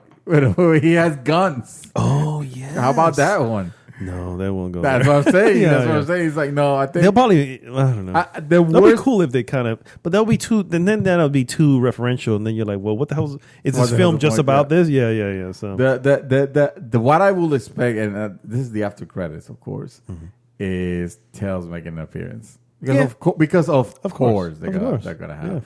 The two. I think there was a mention of Knuckles, or maybe Knuckles. Knuckles! That'd be awesome. I think he was mentioning terrible, something. actually. I want to say. No. I don't remember. Don't quote me on that. Don't quote me. I only saw the trailer once. So. See, but then you start bringing his shitty friends. That's the thing. I don't. The Sonic universe is not great. How better to make these shitty friends more relatable than putting them in the film? Just saying. Oh God, no! Kill me. But yeah, no, definitely a movie that I am interested in, wasting, $21 to see with my wife. Oh, if she even decide to go with me. If not, it's gonna be you. Yeah, I was gonna say you're gonna have to. Sir, you have a friend. You have a friend in me. Thank you. What you got there, sir? Oh, shit. Well, I just spilled my beer because... Did you? Oh, I was not expecting to go into the news this fast. So we were already in the news. I didn't have anything ready for it. Hold on. So, that was a news piece for the record. That was not a trailer of the week. Well, yeah, exactly. Well, it's our trailer in our heart of the week. There you go, yeah. Honorable mention. Honorable mention. I do have something. This actually struck me very interesting. This came out today today. Who cares when? Anthem. Reportedly set for a major overhaul after BioWare looks to reboot the troubled game. Oh, just let it go. Just let it go. Since its rocky launch in February, BioWare's online shooter Anthem has struggled to spin its story into a positive one, particularly in light of continued development difficulties and the departure of high-profile team members. You're putting the Sam sick. However, despite persistent speculation that BioWare and publisher EA might quietly abandon the game, the developer is reportedly now looking to massively overhaul the experience, ready for a future reboot. According to Kotaku's Jason Schreier, plans to overhaul the troubleshooter has been in the works for some time. Eurogamer has previously heard similar words from its own sources, so it kind of has been confirmed that's right. Kotaku says that the next project is referred as both Anthem Next and Anthem 2.0. How original. And as those names suggest, the scope of BioWare's intended plans are substantial, with the developer reportedly leaving the little untouched. So in other words, major revamp, almost like a do-over, I would say. Yeah. changes to loot, quest, difficulty, progression, the world map, social elements, and possibly even the entire game structure has all been mooted. And I just realized mooted sounds like a very European word. Because, of course, maybe pondered. According to one source, BioWare's team is both in Austin and Edmonton has spent several months just tearing Anthem down, figuring out what needs to change fundamentally. And then in parentheses, a lot. Work on implementing these changes is said to have been ongoing for months already. So they are actually working on it. Probably, you know what? I'm willing to bet that that's the reason why new content is not really coming, for it. Because they're all hands on deck. Okay, we need to No Man's Sky this shit. We need to Final Fantasy 14 this shit. And if they have been able to do it and pull ahead and actually pretty much gain the forgiveness. Remember, we were having that conversation. Yes, we were. The forgiveness of its player base. We can too because we're BioWare. I'm thinking, that's got to be. However, my opinion is. Hey, cover a strike, cover a strike, cover a strike, cover a strike. Let it go, let it go. Oh my god, that song is so fucking annoying. It is annoying. However, so is BioWare's attempt in this, guys. I get it. It's it's an investment, and I get that. I have a vote of zero confidence in this entire endeavor. Listen, I get it, but I am a sucker for like comeback stories like that. Like the story of Final Fantasy 14, which was a train wreck. It fascinated me how and they so were able was to pull. No Man's Sky for that record. And so was No Man's Sky, exactly. It's fascinating so greatly because it's like you could tell that, okay, when you're under the pressure of making things right because you fucked up badly, like there's a chance that wonderful things could happen. And dude, I believe I mentioned it. I can't wait to finish out this game so I can go back to No Man's Sky. Yeah, No Man's Sky. I forgot to mention it. It was actually a few. Maybe a week ago or a couple of weeks ago, I was playing a little bit because I just wanted to see what changed. So I started a whole new area, a whole new thing, and the experience is it's massively different. It's massively in the sense of this feels like the realization. Like, okay, this is what they wanted to do with this game the whole time. The whole time. It's still it is what it is, but fixed, and it's so good that.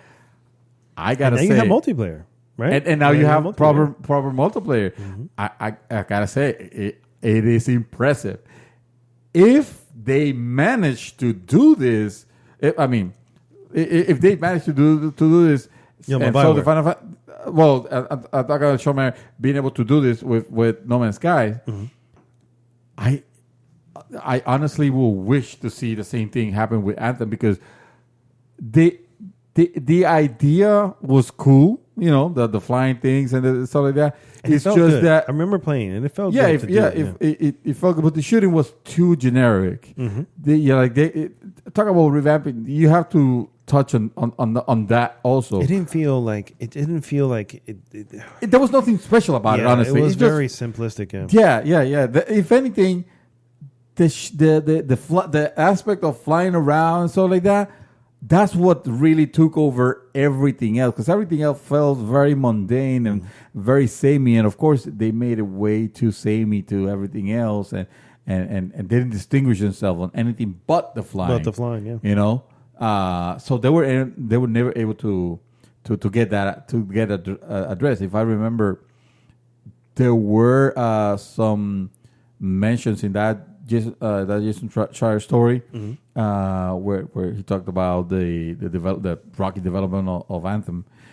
He was mentioning how builds of this game was being shown to EA executives, and they were not content with what they were showing until they showed the flying, and they were like, okay, yes, you nailed it. I feel like they nailed it on the flying, but never fixed Went back, the aspect of the rest. So yeah, I would love to see it become something special. Do I think it'll happen? This is EA though. This is another piece. Yeah, exactly. This is, if you manage to do this, now this becomes your story. This is no longer Final Fantasy 14 and No Man's Sky. This is like you went against all odds, including EA, and pulled through BioWare. So, but yeah, I won't bet for it. Yeah, I know how you feel. My next piece, guys. Netflix has already ordered a second season of The Witcher. That's how confident they are. And the first season isn't even out. So, announced in 2017, Witcher, which is actually based on the novels, this particular series, which includes a cast and what's his name? Jesus, doesn't even say it here. Henry Cavill. A couple of people, Ciri, all the characters that come. Yennefer. Series is set to premiere December 18th. The promotion of the show has not been without its controversies. Early on, fans of the game franchise in particular took issue to casting Cavill, best known for his time as Superman, which we all know how wonderful he played Superman. The recent trailer, however, seems to have calmed down some concerns quite a bit. For me personally, I was never concerned about Cavill 100%. I was just like, well, hey, he can. He's not a bad actor. He can do it. I just didn't. I wanted to see somebody who was a little seasoned, grizzled? Yeah, a little more grizzled. You know what I mean? And that was That said, he looks good as freaking. Definitely. As The Witcher. I mean, maybe we're thinking that because we're thinking in terms of the recent. Witcher 3. Correct. Being your first entry in it. Which is my first entry in it, and which is not what they're trying to do. They're basing this off the novels, which is more a true source anyway to the material. And fun fact, when you go to Witcher 1 and Witcher 2, it's almost, even though you know that the series producers are not mimicking that, like they're not using the games, or to an extent, I don't think they're trying to. Obviously, they probably use it as a reference, some reference. I'm at least sure. to get a visual on certain things. But you can see the semblances, Yeah, you can definitely see it. Oh, absolutely. Dude, that trailer has me so hyped. It's like the one, like over Mandalorian sits The Witcher over. Stranger Things season 4. Yes. Maybe. I'll Yeah. No. Yeah. That's why you watch it and then we go from there. But yes, they're that confident that they've already ordered a second season. So that's awesome. Yeah, that's good awesome. stuff. I want to read it back to BioWare again. Just because this happened it's a happy accident.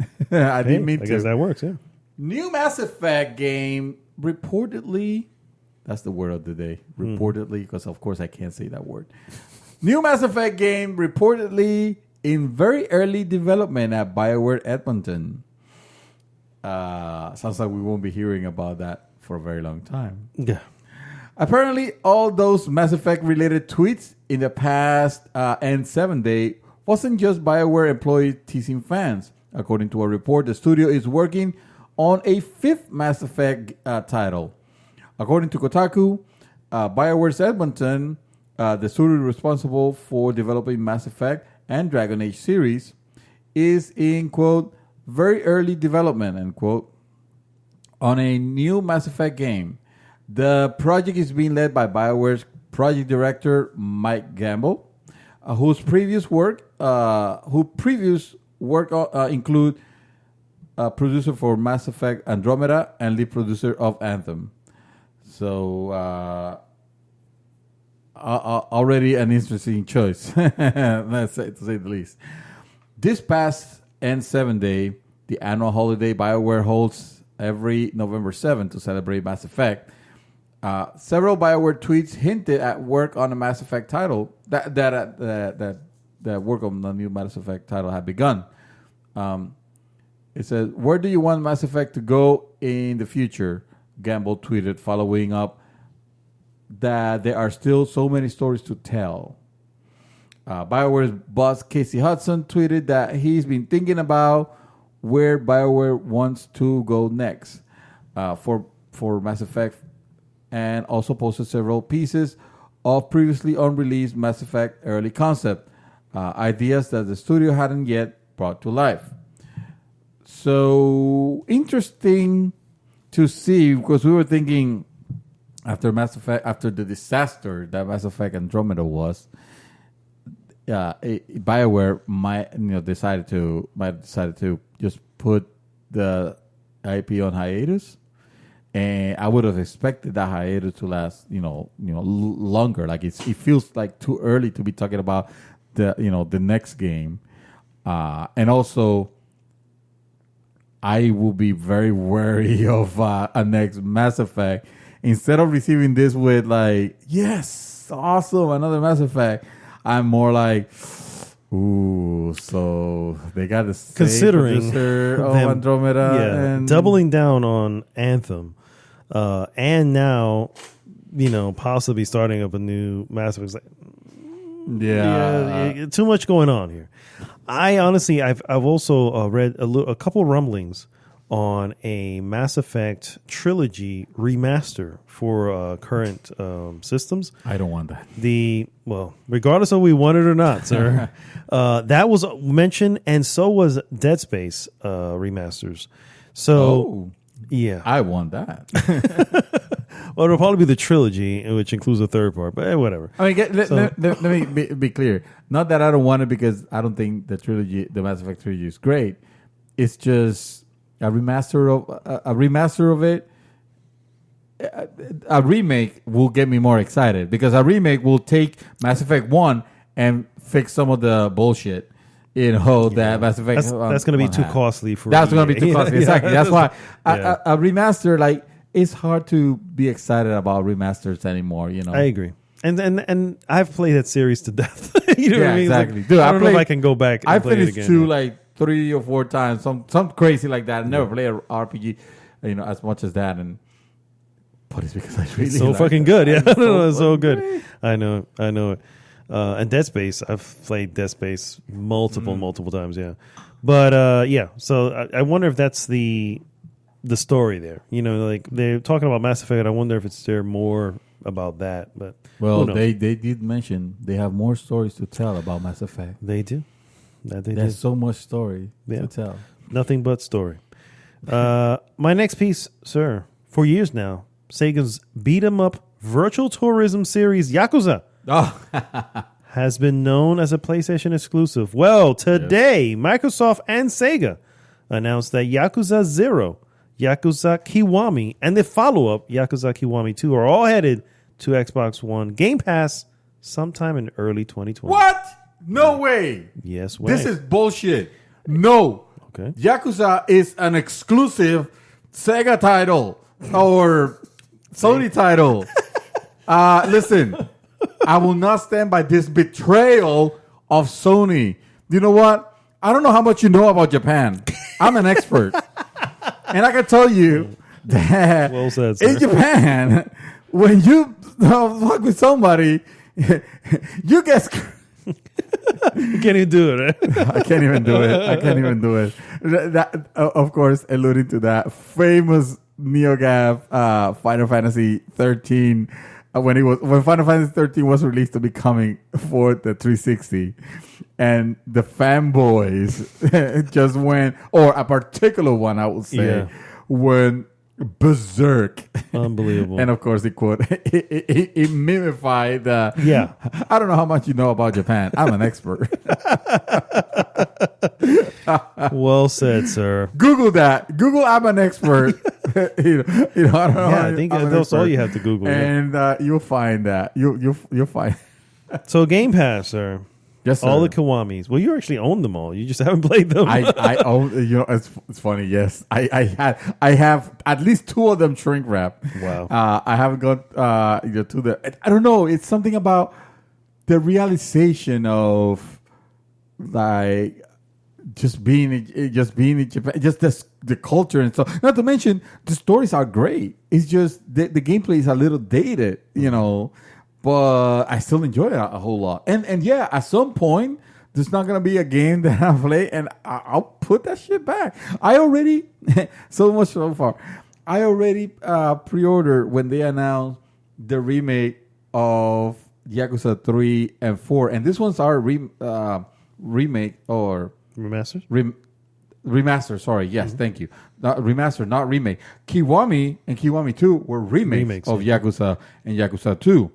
3 and 4 are being made into remasters, which is disappointing as all hell. But I need to complete my collection. So I was like, yes, it's coming as a bundle, 3 and 4. I played 3 to completion. Here's my money. And I can't imagine a world where I'll be playing that game again, but here's my money. Wow. And 4, I started playing, and I got bored because it was too many fucking characters. But I need to complete I that remember collection. it. Oh, my God. That's horrible. Dude, yeah. And now you're going to get Game Pass just to jump on some of these. No, probably not. Unbelievable. I do have. They are available on PC. You know, and I know. And console is. I understand. It should say console exclusive, not really exclusive. Yeah. Right. I understand this. There are good ports. I played this game. You know, or I'm playing them on. That's not the type of game that I'm worrying about. Oh, I must have the, you know, the ultra wide. You know, the frame rate of it, because it runs well on PlayStation. I don't know. I still have to go back to playing Justify. Justify? No, that's not the name of it. What was it? Judgment. Oh, Judgment.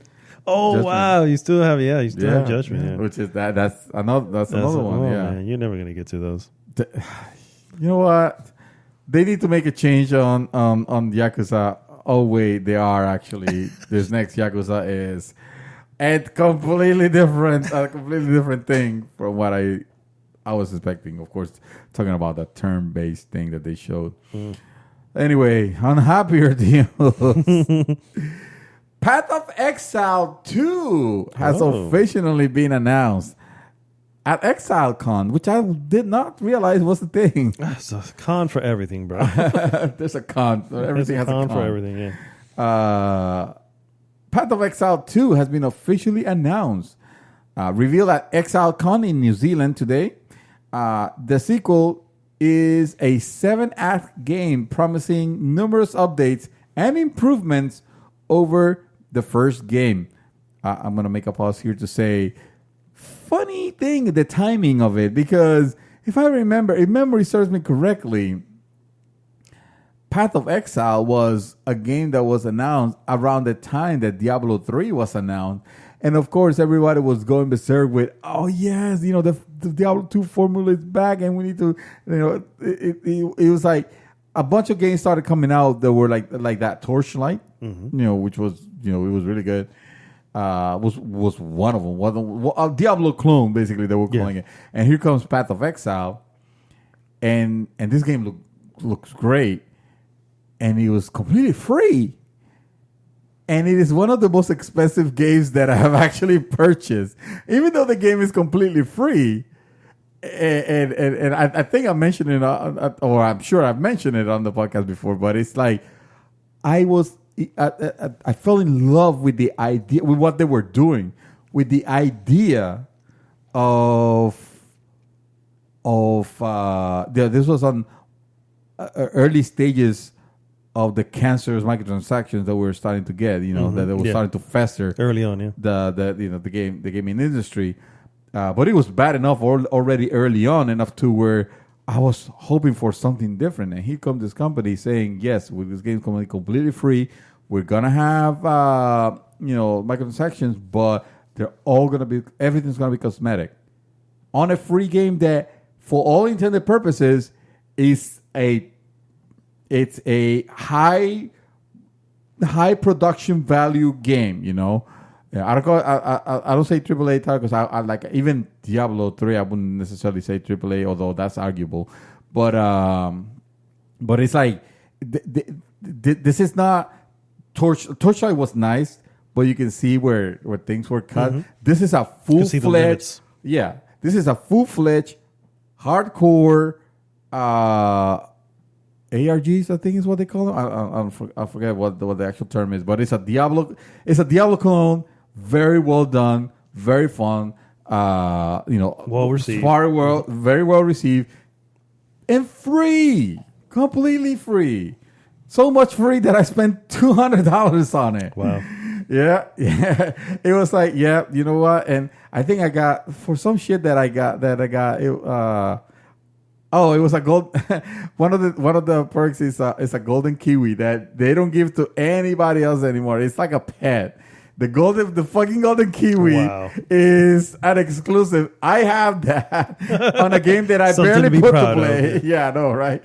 I was thinking, I've been thinking, man, how much would I get if I were to sell this account? Maybe I could probably get my money back. But whatever. Least, I still love that they did it, and I'm glad to see that. Hey, because that game was doing very well, and it was proving that microtransaction was that way of doing microtransaction works. It works. It's profitable and it made sense for the game. Yes, absolutely, absolutely.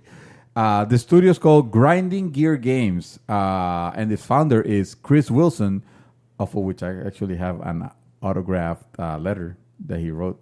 Oh, to you? Did it say to David Santos? And actually, I have the.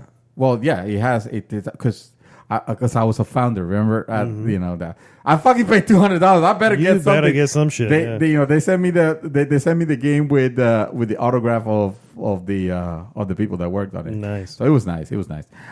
Chris Wilson said the studio was hesitant to make a full-on sequel because it worried about splitting the community. But Path of Exile's story was becoming too large already, and the team thought it would be better to make a new game with new features. All the game content you might already have for Path of Exile 1, including microtransaction items, expansions, and more, will carry forward onto the sequel. That in itself is amazing already. One of the biggest and most notable changes for Path of Exile 2 is the gems are no longer socketed. This is a very big change, and it surely changes the way players consider armor drops, among other things. Additionally, the game engine has been updated with improvements to make lighting and other effects look better, which the game already looks gorgeous, by the way. Mm-hmm. There are also improvements to the skills system and more. Another feature is shape-shifting, which allows players to change form with the press of a button, even mid-animation. Wilson said Path of Exile 2 overall addresses all of the deficiencies of the first game. A live demonstration of Path of Exile 2 was shown during the ExileCon keynote, and it looks seriously impressive. So, and there's a YouTube video. Actually, you can pull it up. No release date has been announced for Path of Exile 2, but Wilson said the studios is taking its time to ensure the experience is polished. I also heard rumblings that this is a game that is also being developed for the PlayStation 5 and possibly Xbox Scarlet. But I saw PlayStation 5. And then last thing they said the original Path of Exile is coming to mobile without the quote bullshit trends. The studio says. Wow. Dude, you gotta applaud. Oh no, definitely. That Absolutely. That takes that stand. It's like, no, listen, guys, we know.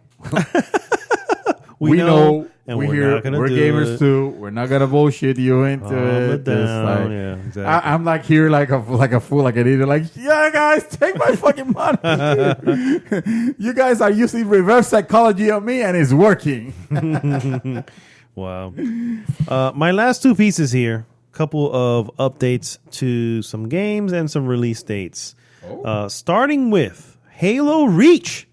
Bungie's 2010 prequel to the original Halo Combat Evolved is coming to the Halo Master Chief Collection on December 3rd.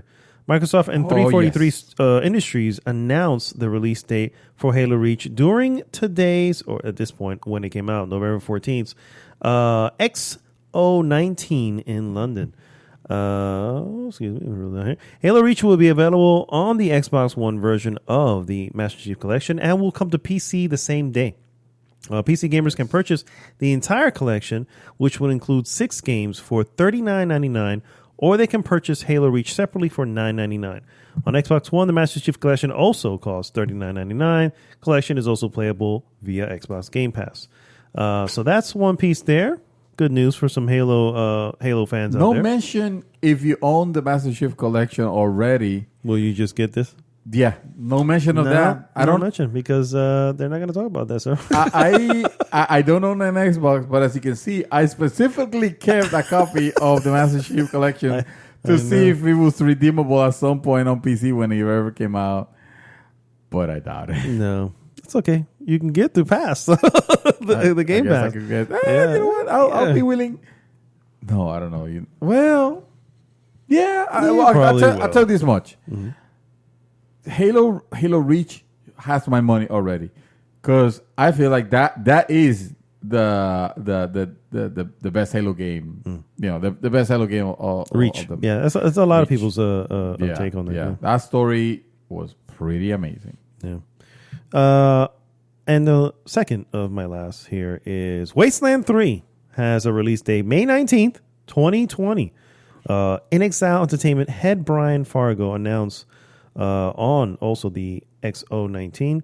Fargo debuted the new Wasteland 3 trailer showcasing new gameplay in the 80s-inspired post-apocalyptic world. We got a peek at the role-playing game's new story, which takes the game to a frozen waste of Colorado, moving on from Arizona and Los Angeles.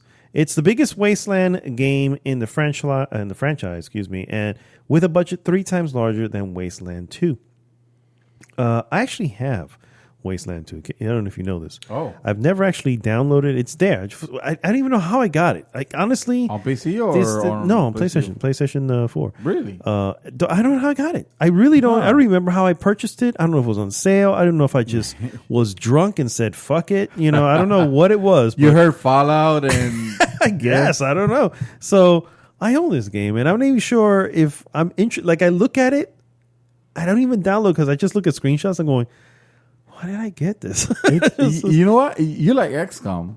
I do like XCOM. It's actually that type of game. Oh, so it's turn-based strategy. It's a turn-based strategy like that, but with the RPG, you know, elements. Yeah. They do cool things of you're having a conversation and every now and there'll be a word highlighted. You can actually highlight the word and ask about what they meant, you know, about that particular thing.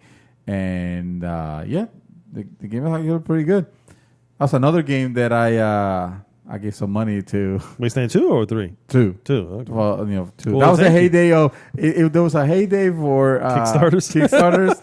And I was like, Those were yes, it. this is the way that I'm gonna buy games from now on. I'm just gonna.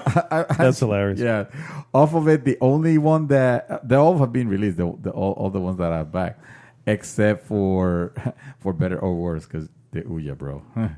But I also got in some gems like Shadowrun and like Shadowrun, which I actually have on PC thanks to you because you gave me a code. one of the copies. They gave me like 3 for Yeah. you know for and what was I gonna say? It was a 90s. It was called 90s Racer, and it was meant to be like a clone of Ridge like Racer. those type of almost like more like the Arcadia like Outrun. Or Daytona USA. Okay. Yeah. Actually, more like Daytona USA now that I Okay. think about it. Gotcha. And I love Daytona USA. I know that you game so do. much. Yes. So No puedo con ese that fucking is canción, great. That is Daytona. Oh, stop. Okay, No, okay, I don't okay. need it in my head. Oh, okay. So it showed early concept. I'm like, yeah, that's awesome. I would love to. They never released it. Supposedly it was coming to the Wii. Now, granted, it was only $10 on that one, so no big loss. But he took my $10 and ran with it.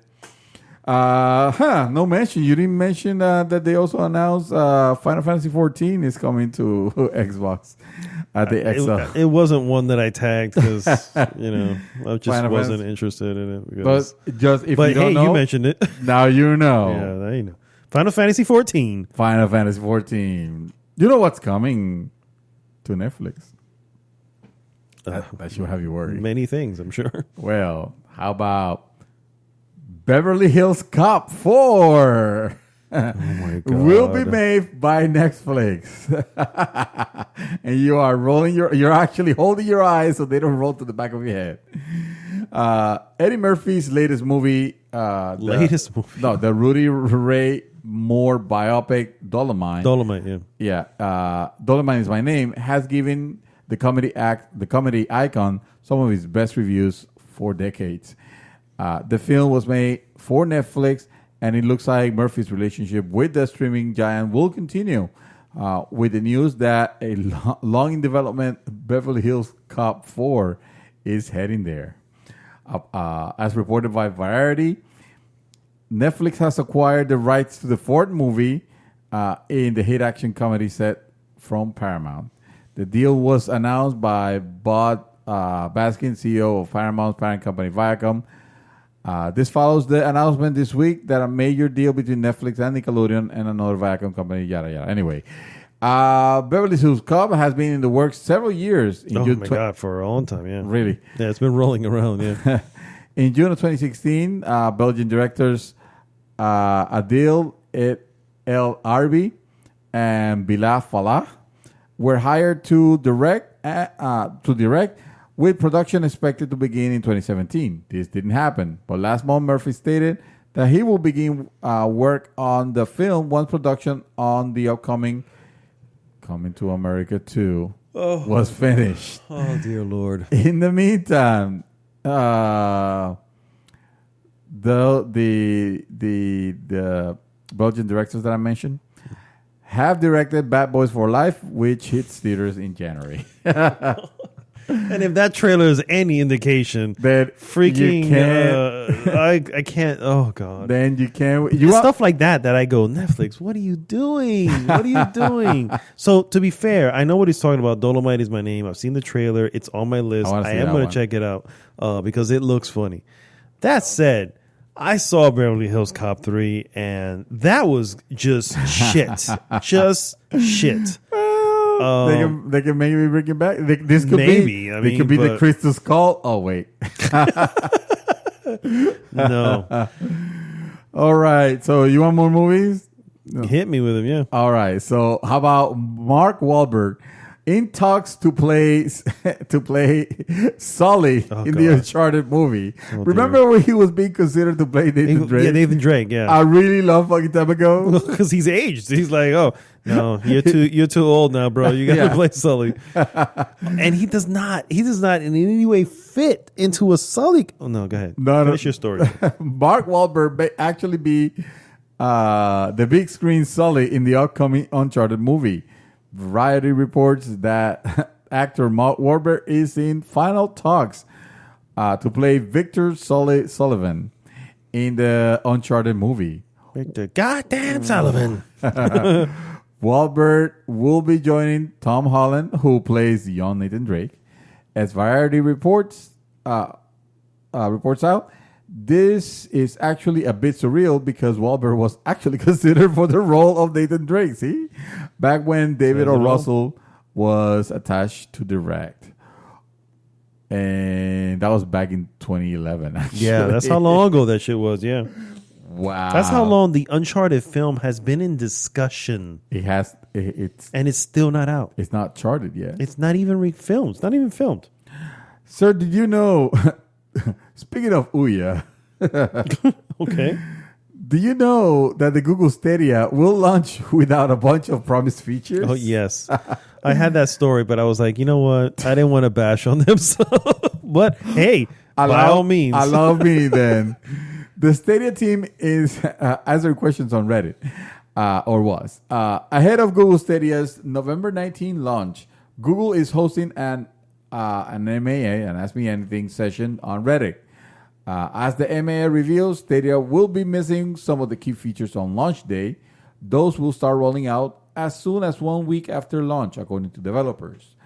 At launch,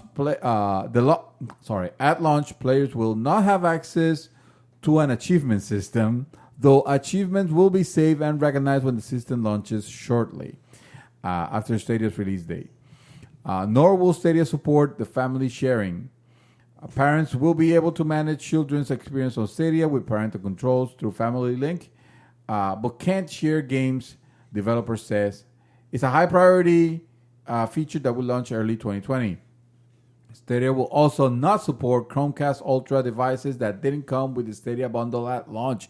What? That's almost cruel. Yeah. Only the ones the streaming platform ships with. The Chromecast Ultra is used to stream games at 4K. It's the only Chromecast device compatible with Stadia at launch.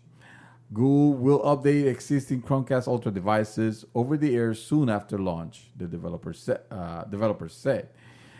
Google is set to its approach with Stadia launch is like how he does updates for Google Search, YouTube, and other services. A gradual rollout of continuous improvements based on user feedback.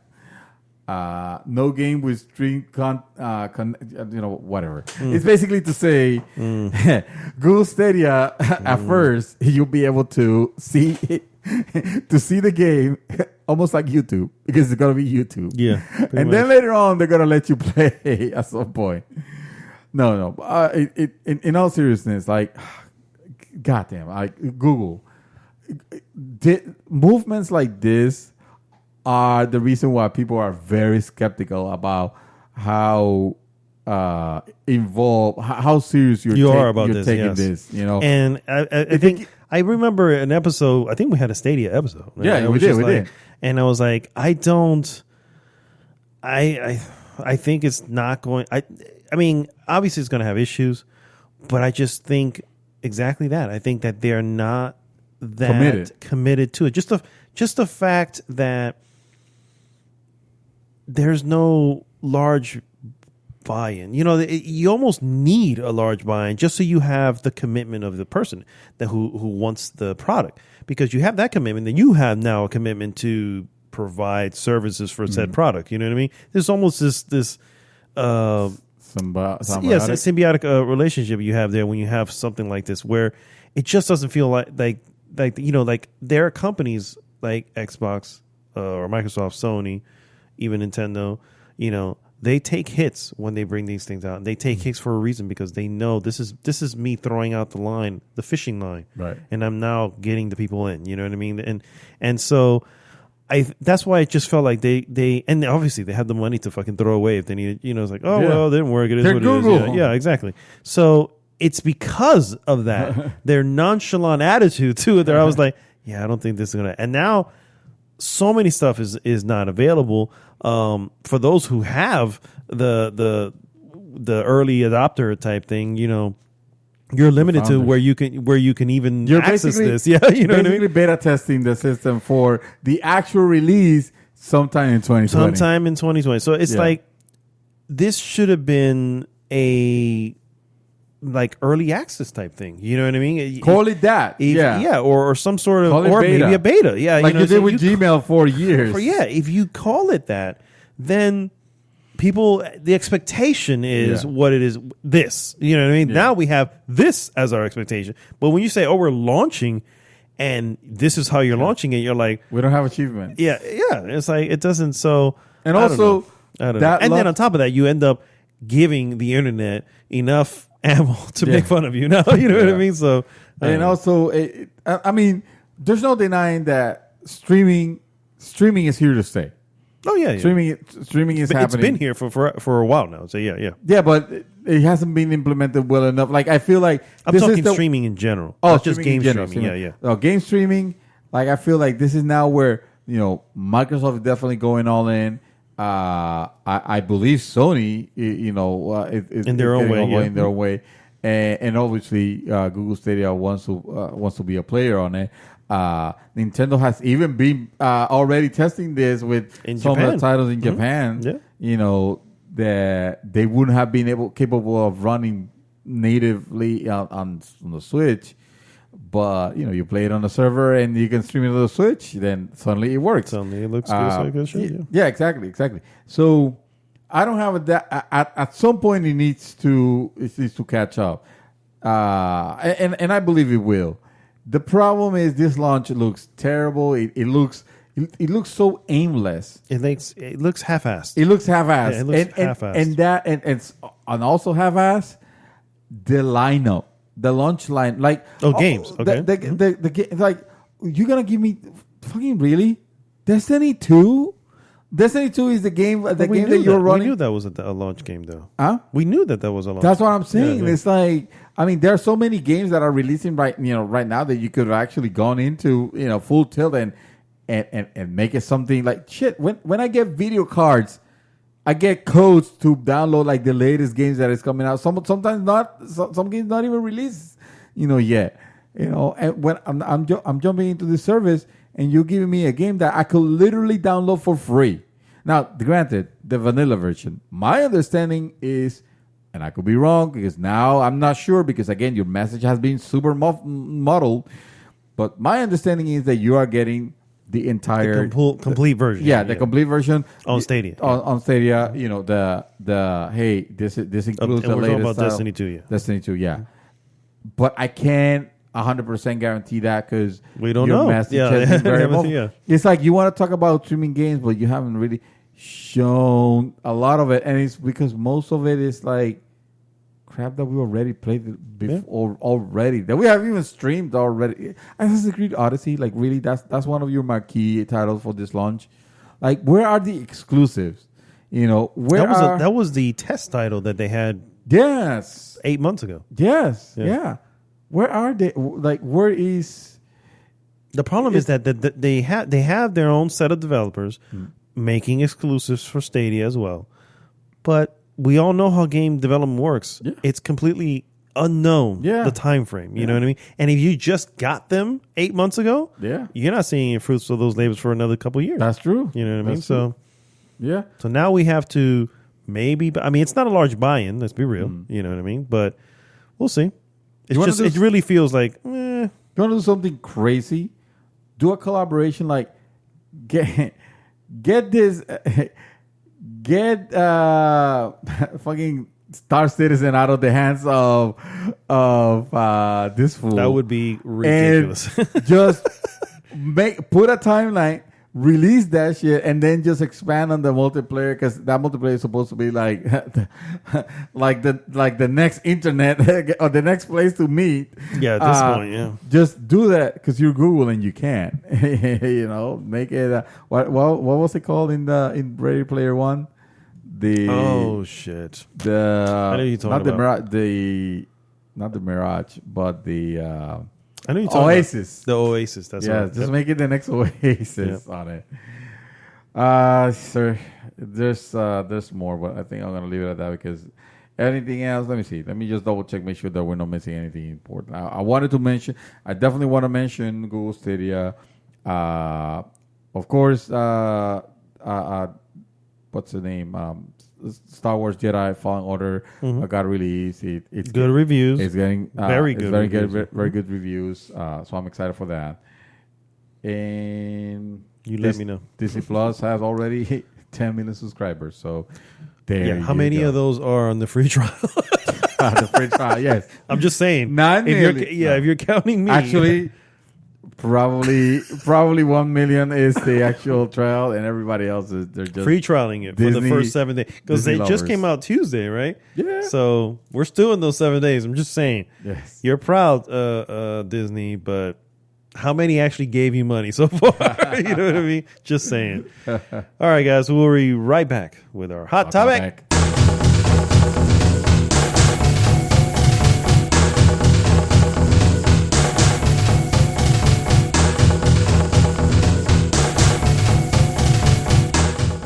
I see a little silhouette of a man. Gotta move with the fandango. Galileo.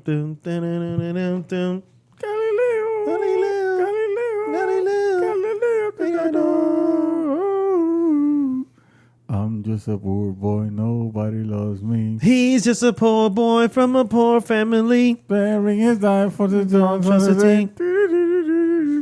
Easy come, easy go. We don't let you go. This midnight, no, we will not let you go. Let it go. This midnight, we will not let you go. Let it go. It's midnight, we will not let you go. Let it go. Don't let you go. Let it go. Don't let you don't let go. No. Oh, mamma mia, mamma mia. Mamma mia, let it go. We are so drunk that we can barely remember the lyrics of the song.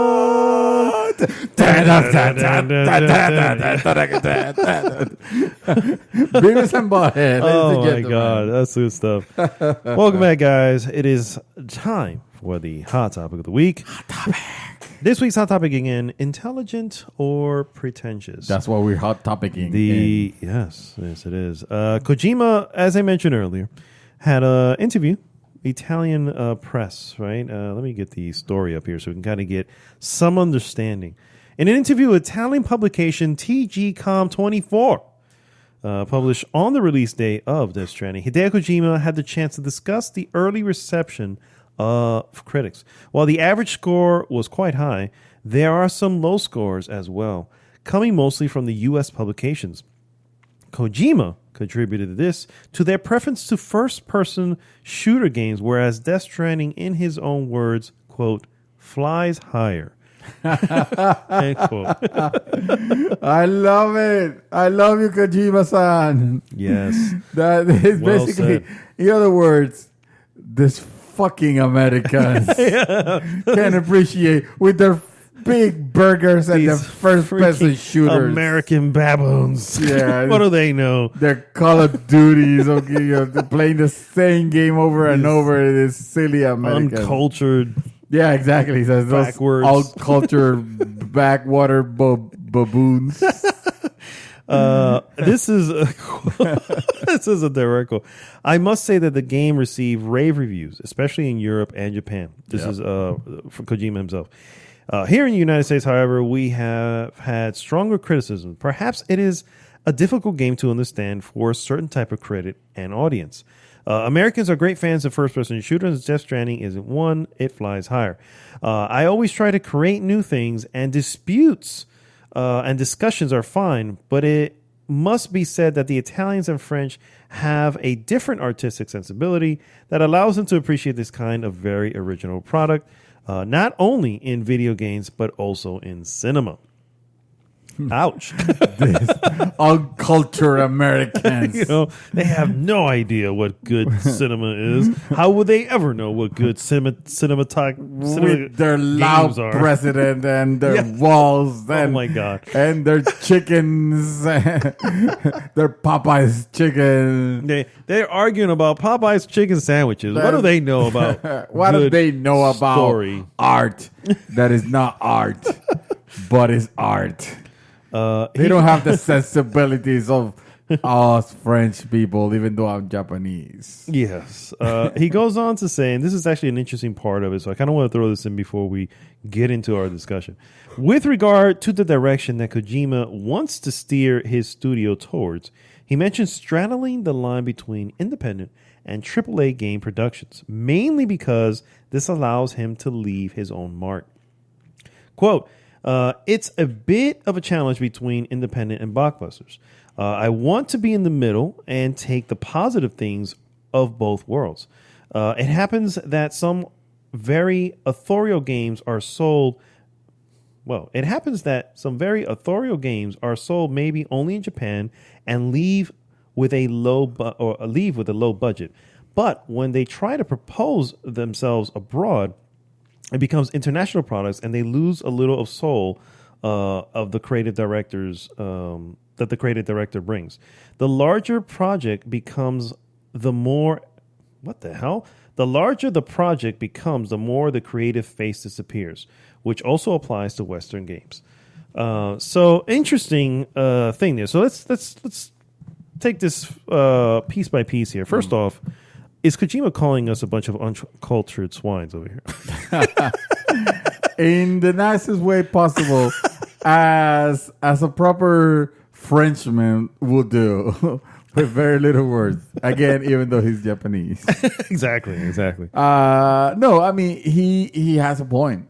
He does. The American market, for the most part, yes, it is very what's that word? Prevalent? Anyway, Predominantly? predominant thing. It's predominantly they sway more towards those Action type shooters, of action. and all that stuff. They- I mean, what's the number one game in this country? Hello, yeah, it's gonna be Call of Duty, yeah, Fortnite. and Fortnite, and those type of games. So he definitely has a point, and it's something that I was thinking actually today, even on my way home. I was thinking of what if it seems like most of the games, it seems like the games that are doing well here in the States are mostly the samey type of games, the typical military Same genre, shooter. Because you have to have guns, you have to have explosions for it to be for the game to mean something. And it worries me. It worries me a lot because I don't want games to be homogenized into just that type of title. We've seen Ubisoft fail miserably at this with, they may have a couple titles here and there that I appreciate, like I appreciated Division 2, but you have, Ghost Recon, Wildlands, and most recent Ghost Recon Fail Point, or whatever the hell it's called. That's an accurate name right there. And the Far Cries and all those games it's basically the same idea. It's like grab a gun, start shooting people, and I don't want games to become just that. Yes, I'm not gonna be pretentious and say that that's not fun. I played Far Cry 5, and even though I wouldn't recommend that game to people, but I have fun with it, But that's because I was shutting my head that head up. Yeah, Doom is another game. Fun. Yeah, Doom is another game that is incredibly fun. I love fun, Doom 2016, but again, it's I don't have to think a lot on those games. It's just basically run and gun and turn your brain off. Yep. So when you have your RPGs and your adventure games and some of the genres that you don't tend to see a lot of, like you don't see, aside from freaking Star Citizen, you don't see like the space, the space flight simulator, or because they don't, according to companies, they don't sell. They don't sell anymore. Yeah. You get a game like XCOM, for example, and a lot of people are like, I ain't touching that. Turn-based. I can't. Turn-based. Why can't I just run and gun? I need to shoot people, I need to shoot people, it's like, I mean, the market talks, but I agree with you. It's become to the point where, when you see new games that are coming out because of a show, right? Like XO19 or, any new shows any of these game shows that hit E3, Tokyo Game Show, whatever the case may be. You see this, you always get those few games where you go, oh, that's just another this, or that's just another one of these, and it's just another run of the mill, and I agree that at some point you feel like, is there anything of value out there? Is there anything original out there? And that's why I told you early in the beginning of the show that I am buying into this game because of the fact that not only is it original, but it is so dedicated to being different and to focusing on something different that other games don't. This is why I love these type of. This is why I love the indie market so much, because they're always doing weird shit. You know what I mean? And yes, a lot of them don't work. I get it. Sometimes they're a little bit too weird. You know what I mean? But like a perfect example, a plague tale. Plague Tale, You know what I'm saying? This is a third person adventure game. But you're not really, so you don't have a gun, you don't have a bow and arrow, you don't have your normal weapons, and you have elements of the games that you normally don't deal with. Like there's a dangerous element of the rats and all this. It's very different. It became so different. It felt so European because it takes place during the plague in Europe. It just felt really, really original in that sense. Even though, hey, it's a third-person adventure game. You know, it looks and ran like maybe Lara Croft would run. You know, but it focused things so differently. And yeah, man, I have to agree that how many people do you know from in the group have played Innocence, A Plague Tale? One, you. Yeah, exactly. And it's just like, it's a shame because now how many people you think have played Call of Duty? The new Call of Duty just came out. You don't even have to be in the group. Correct. It's all over the place, you know. And again, don't get me wrong. I'm not saying that's a bad game at all. In no way. The last one seems to be fantastic. Yeah, it's a great game apparently. So, but you're right. It seems to be filtering. The other one seemed to be moving forward, or at least keeping the interests of the masses. You know what I mean? And so, yeah, when something like Death Stranding comes out, maybe it's not going to, but I still like it. I still like the fact that there is a studio that's dedicated, and bringing the money, right? Sony is publishing this, so they're obviously putting money to it, and are willing to do so. And I think it'll do fine commercially. I think it'll do fine. Critically, it's doing fine. I think it's 82 Metacritic or something like that. So that's fine, Yeah. I think this game, like I told you, there was this clickbaity website that I'm not gonna mention that was describing this game as like this game is trash, and it's like, okay, so you lost your argument right there, because you don't know. You're just resorting to insulting for the sake of insulting, and there's no. I mean, I could understand if you didn't like the game. I get that. There's a lot of people that play this game, and you might fucking play and not like it because it's possible. Find it that it's like very monotone.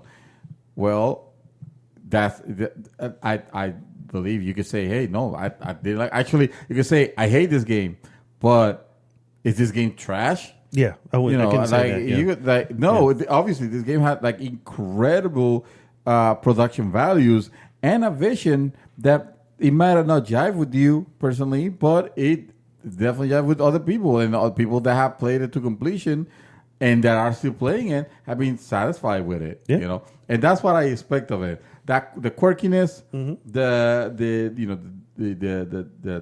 something that is a different play experience that I can be surprised, because yes, I'm excited about the fact that Jedi Fallen Order, it's there, and it's actually a Star Wars game in a really long ass time that is good, a single player Star Wars game. Yeah. But at the end of the day, I have played that type of game, whether it was Dark Souls or whether it was a third person, a character action set. Like I played that already. This game is different enough where I can appreciate it.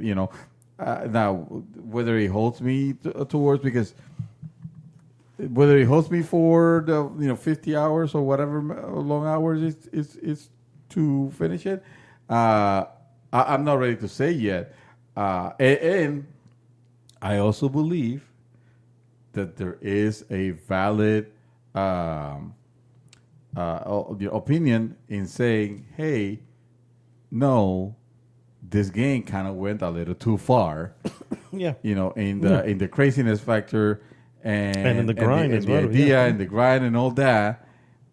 Maybe you just should have reeled it in a little bit or cemented it or because I've also heard the argument that, yeah, this game shows that maybe having Konami's tight grip on the project might have been an unnecessary evil for Kojima, because otherwise it just goes too way out of control.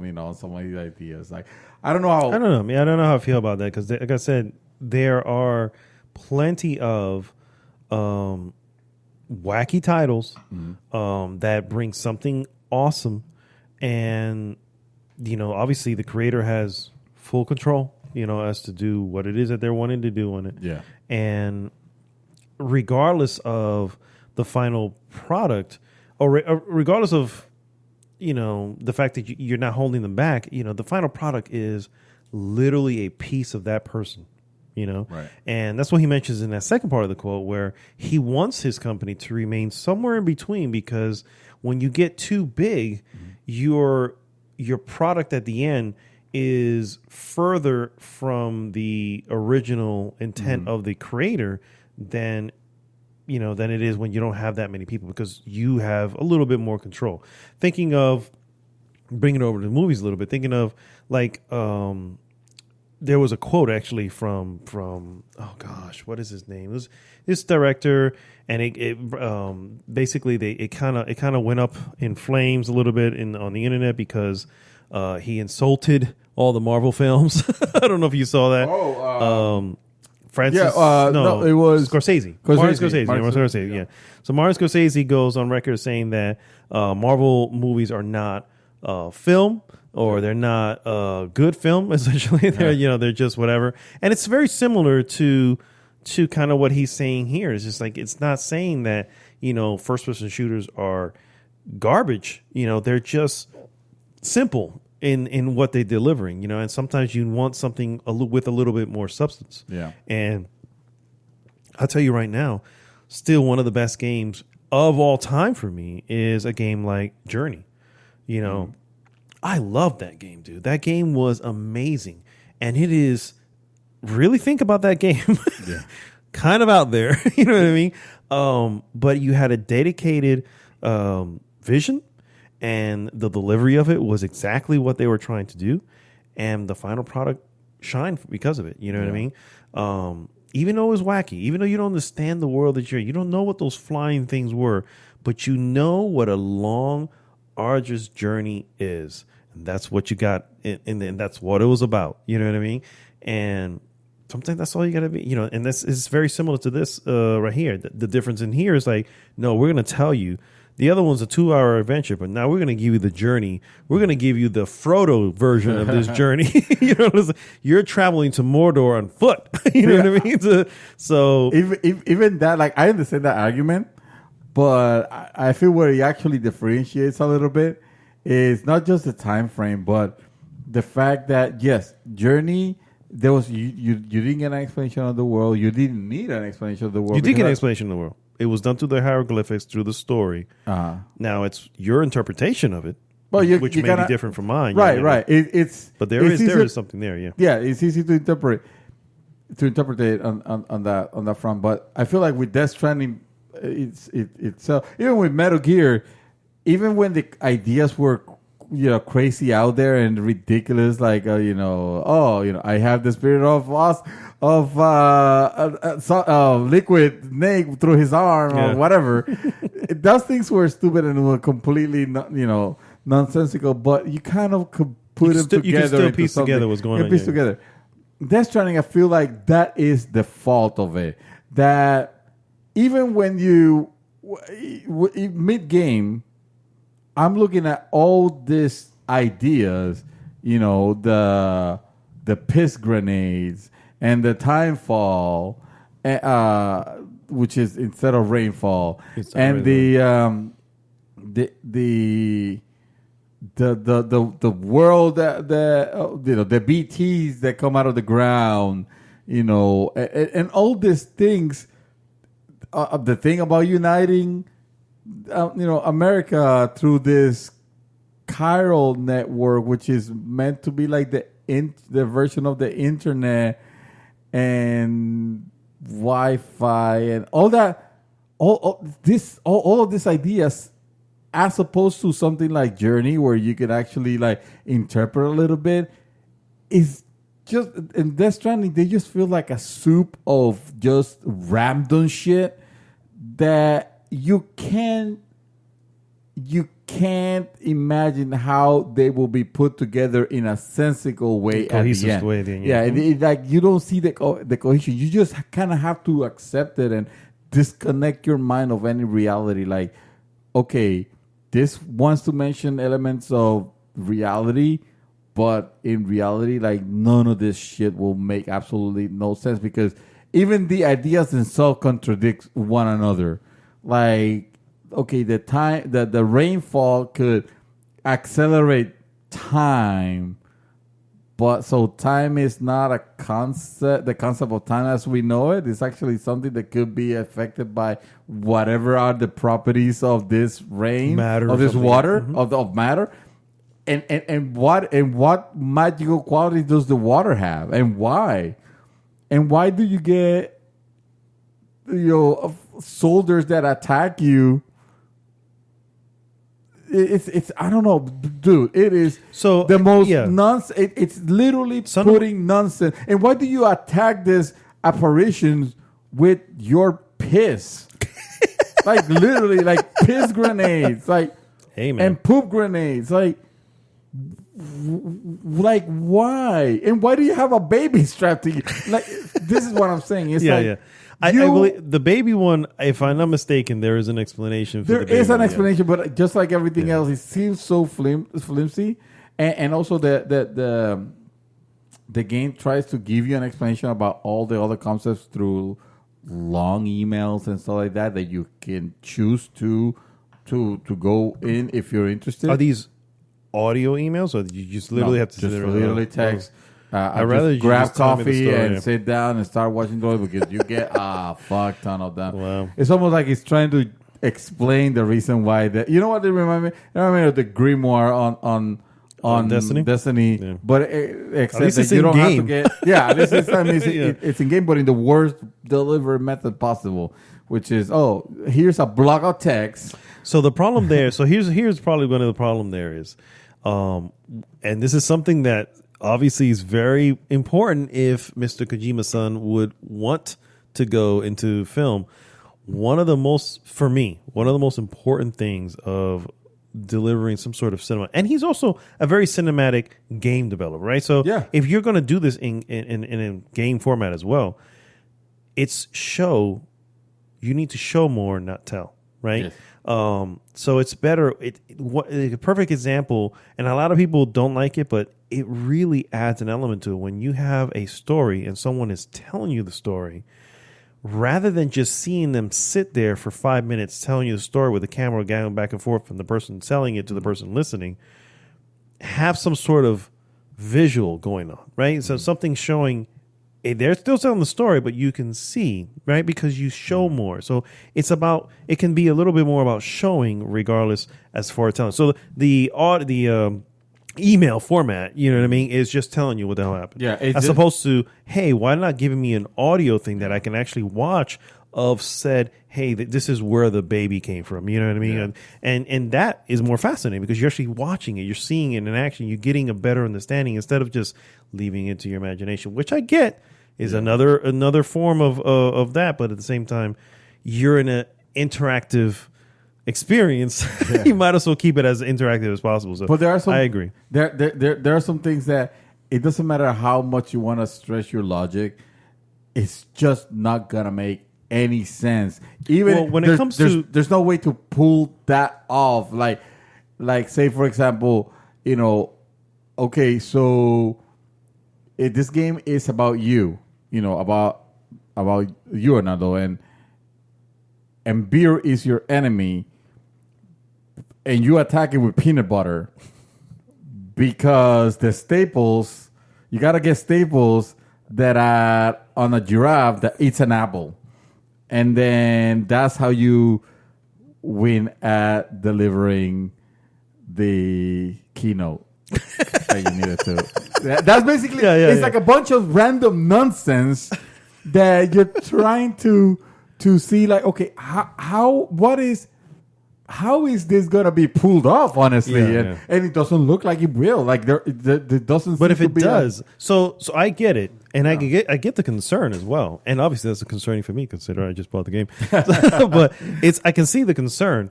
But I and I'm sure you do as well. I will leave judgment until I get to that point where if we are now towards the end and you have left strands, if you will, if you will. Yes, thank you. Nice. If you left strands out without actually, what with any make the connection between all these ideas, then obviously that's a failing in Kojima's part. And so, I think we can say that for the most part, when he's done the Metal Gears and all this stuff, he's as wacky as he's gotten. Yeah. He's got the connection back, and I think I haven't played 4, Metal Gear Solid 4, but you said yourself, so many things come together in 4. So maybe it takes a while. Although I still think personally, Metal Gear Solid 8 is my favorite. And 3. That is what did I say? 8? 8. Yes, I meant 3. He didn't say Snake 8. Eater. Sorry. Snake Eater. Is my favorite. So I get you. But if there's one thing I can say, and I'll let you get your final thing in here. But one thing I'd say when it comes to creating. Sci-fi is so difficult, right? Because you are now creating a world with rules that don't exist in this world. Right. So you have to justify them with rules, and they all have to kind of be cohesive, right? I usually, when I get into a sci-fi film, I don't try to make in their world. That's normal. Exactly.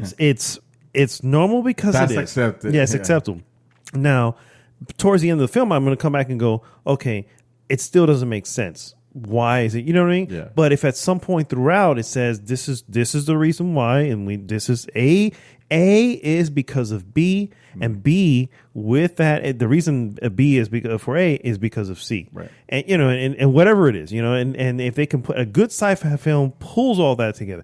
Matrix is a perfect example where it's like all those elements pulled together. Yes, ridiculously impossible, doesn't make any sense. Probably no way it can be done. But you don't walk away from that film going, I don't understand. They found an intelligent way of explaining. Correct. Of justifying what happened. Remember keep in mind, remember the first 20 minutes of that film. You are left with nothing but questions. You just don't get it. You are like Neo. What is the Matrix? I don't know what the Matrix is. And all you're being told is the Matrix is all around you. You know what I mean? So all those questions, and you go a good portion, which is, again, very cool when you think about it. You go a good portion of the film with very few questions answered, you know what I mean? And more being added on top of it. And then it all starts to pull together. Yeah. And so I think you may be at that point. Hopefully it'll come back around, and I'm going to join you in this madness soon. So you get I think mid movie you could almost tell where something will have an explanation, even though you don't understand it. You know that it will come up together because there's a good way and a bad way of pulling these strands together, right? The good way will be to find an inventive way, a reveal. Yeah. Like something like, oh shit, it was a dream all along, or whatever. I mean, that's an old trope. But something crazy, like, I don't know. The call was coming from inside the house, whatever. Yes. That would be a good, more tropes. He was dead the entire time. Oh, he sees dead people. Spoilers. That's a good way of putting those things together. The bad way, however, will be the technobabble. Okay. Oh yeah. And the MacGuffin that explains the thing, Yeah. And just looking like, okay, in the world, and I realize what you're saying about sci-fi. It's very true. Although it's science fiction. Yeah, you have to buy into the fiction. You have to let yourself buy it. Yeah. But throughout the history of mankind, there have not been a single human being that has died, and automatically for dying has become a nuclear weapon for no other reason that he's dead, and now he got something where he's gonna level a city if we don't throw him into an incinerator or get him far away so it explodes. It doesn't explode in a populated area. So what does that say about? Well, what about old age? Old people must be like, quarantine the hell out of it. So what do you do? So when you get old, you start your journey. Are you sick? No. No, I'm fine. Yeah, I'm okay. Throw him out of the city. Or heaven forbid, someone has an accident or something falls, and can't get up, and because if they die, there goes an entire civilization. There goes an entire city. So those are the things where it's like, you pull too far into this. You want to stretch your imagination. You want to stretch your disbelief.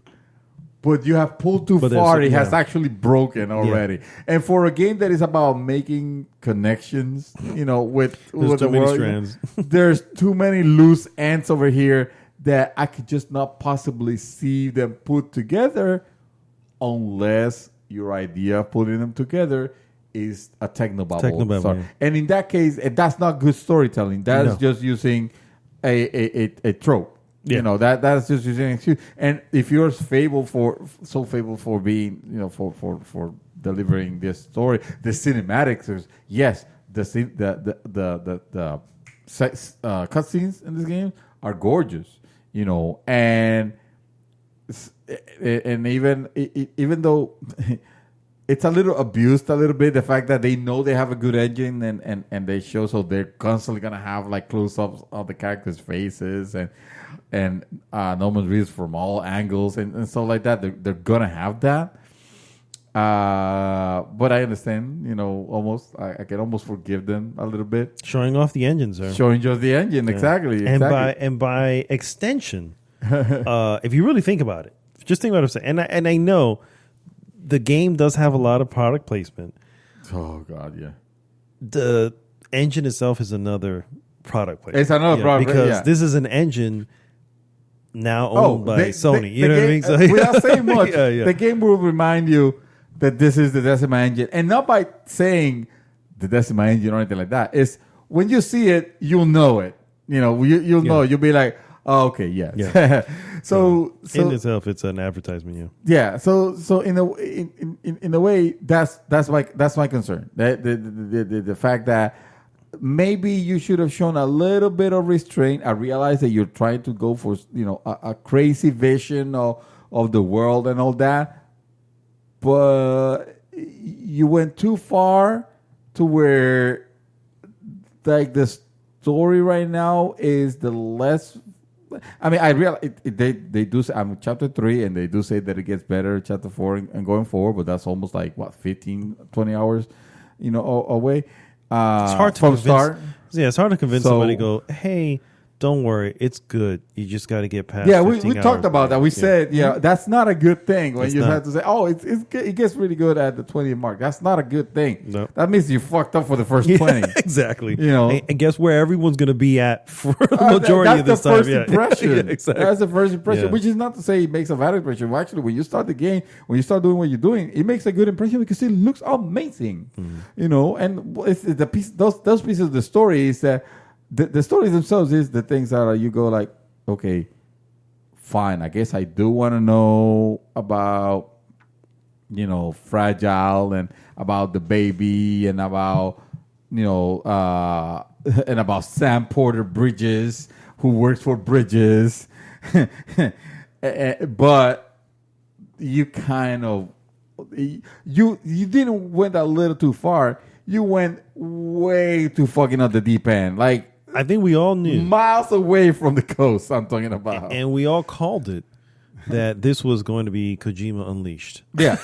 Turns out Kojima Unleashed is a little, like he makes the Katamari Damacy guy look tame. Very sensical and proper. Yes. Make him tame in comparison. Yeah. Because at least Katamari Damacy, there was a vision. Yeah. It was basically the world is a toy and you're just collecting your toys, basically. But yeah, like what the hell is this game? So to recap, not recap, but to try to bring it to a sense ago, to answer the question, was he pretentious? On it, maybe a bit, maybe a little bit, yeah. Maybe. Obviously, he's a recognized, famous producer, right? That's his title. I think he's a game developer. Game developer. Yeah. And he does really good job. He also has good connections with Hollywood because he got all these people. Yeah, there's a lot of Hollywood actors there. There's a lot of Hollywood actors here, and you could tell that the budget was not just was just thrown away on that. I mean, they they do a good job, you know. And the Decibel engine is amazing. The game is actually And a lot very of fun Guerrilla, playing it. I think like 70 members of Guerrilla helped out. So it's not. Oh yeah, no, just, this game has a lot of Sony credits actually on it. Not just from Guerrilla Games, but this game. Props is, to Guerrilla Games, man. They've come up. You know, sidebar. You know, they've you know, making a name for themselves. I like them. I like Guerrilla. I mean, they started off with Killzone, and Killzone was always just short of right. a Well, really first good, Killzone was the first-person shooter. Exactly. The thing that America likes. Yeah. Oh yeah. We like shooting things. We do. We like shooting. our guns. We sure do. Yeah. And we like shooting things. And we like with, shooting our with them. guns. Yeah. And when we don't have a gun, we like to pretend that we have a gun on the game and start shooting things. Correct. And if we don't have that, then we want to grab a beer and think about shooting guns. Exactly. Yeah. God bless the UCA. United Cities of America. Yes. Love it. Thanks so much for tuning in, guys. As always, please go to goodgame.rocks. Join the conversation there. And please like, subscribe, share the podcast with everyone. This is Mad Dog signing off for this week. Mr. David Santos, take us home. For all the people that were looking at Jedi Fallen Orders and making fun of it for the ridiculous way that it looked and you laughing included. at it because it was silly, like, haha, who's laughing now, fool, bitch? All right. Well said, sir. All right, guys. We'll see you next week. GG!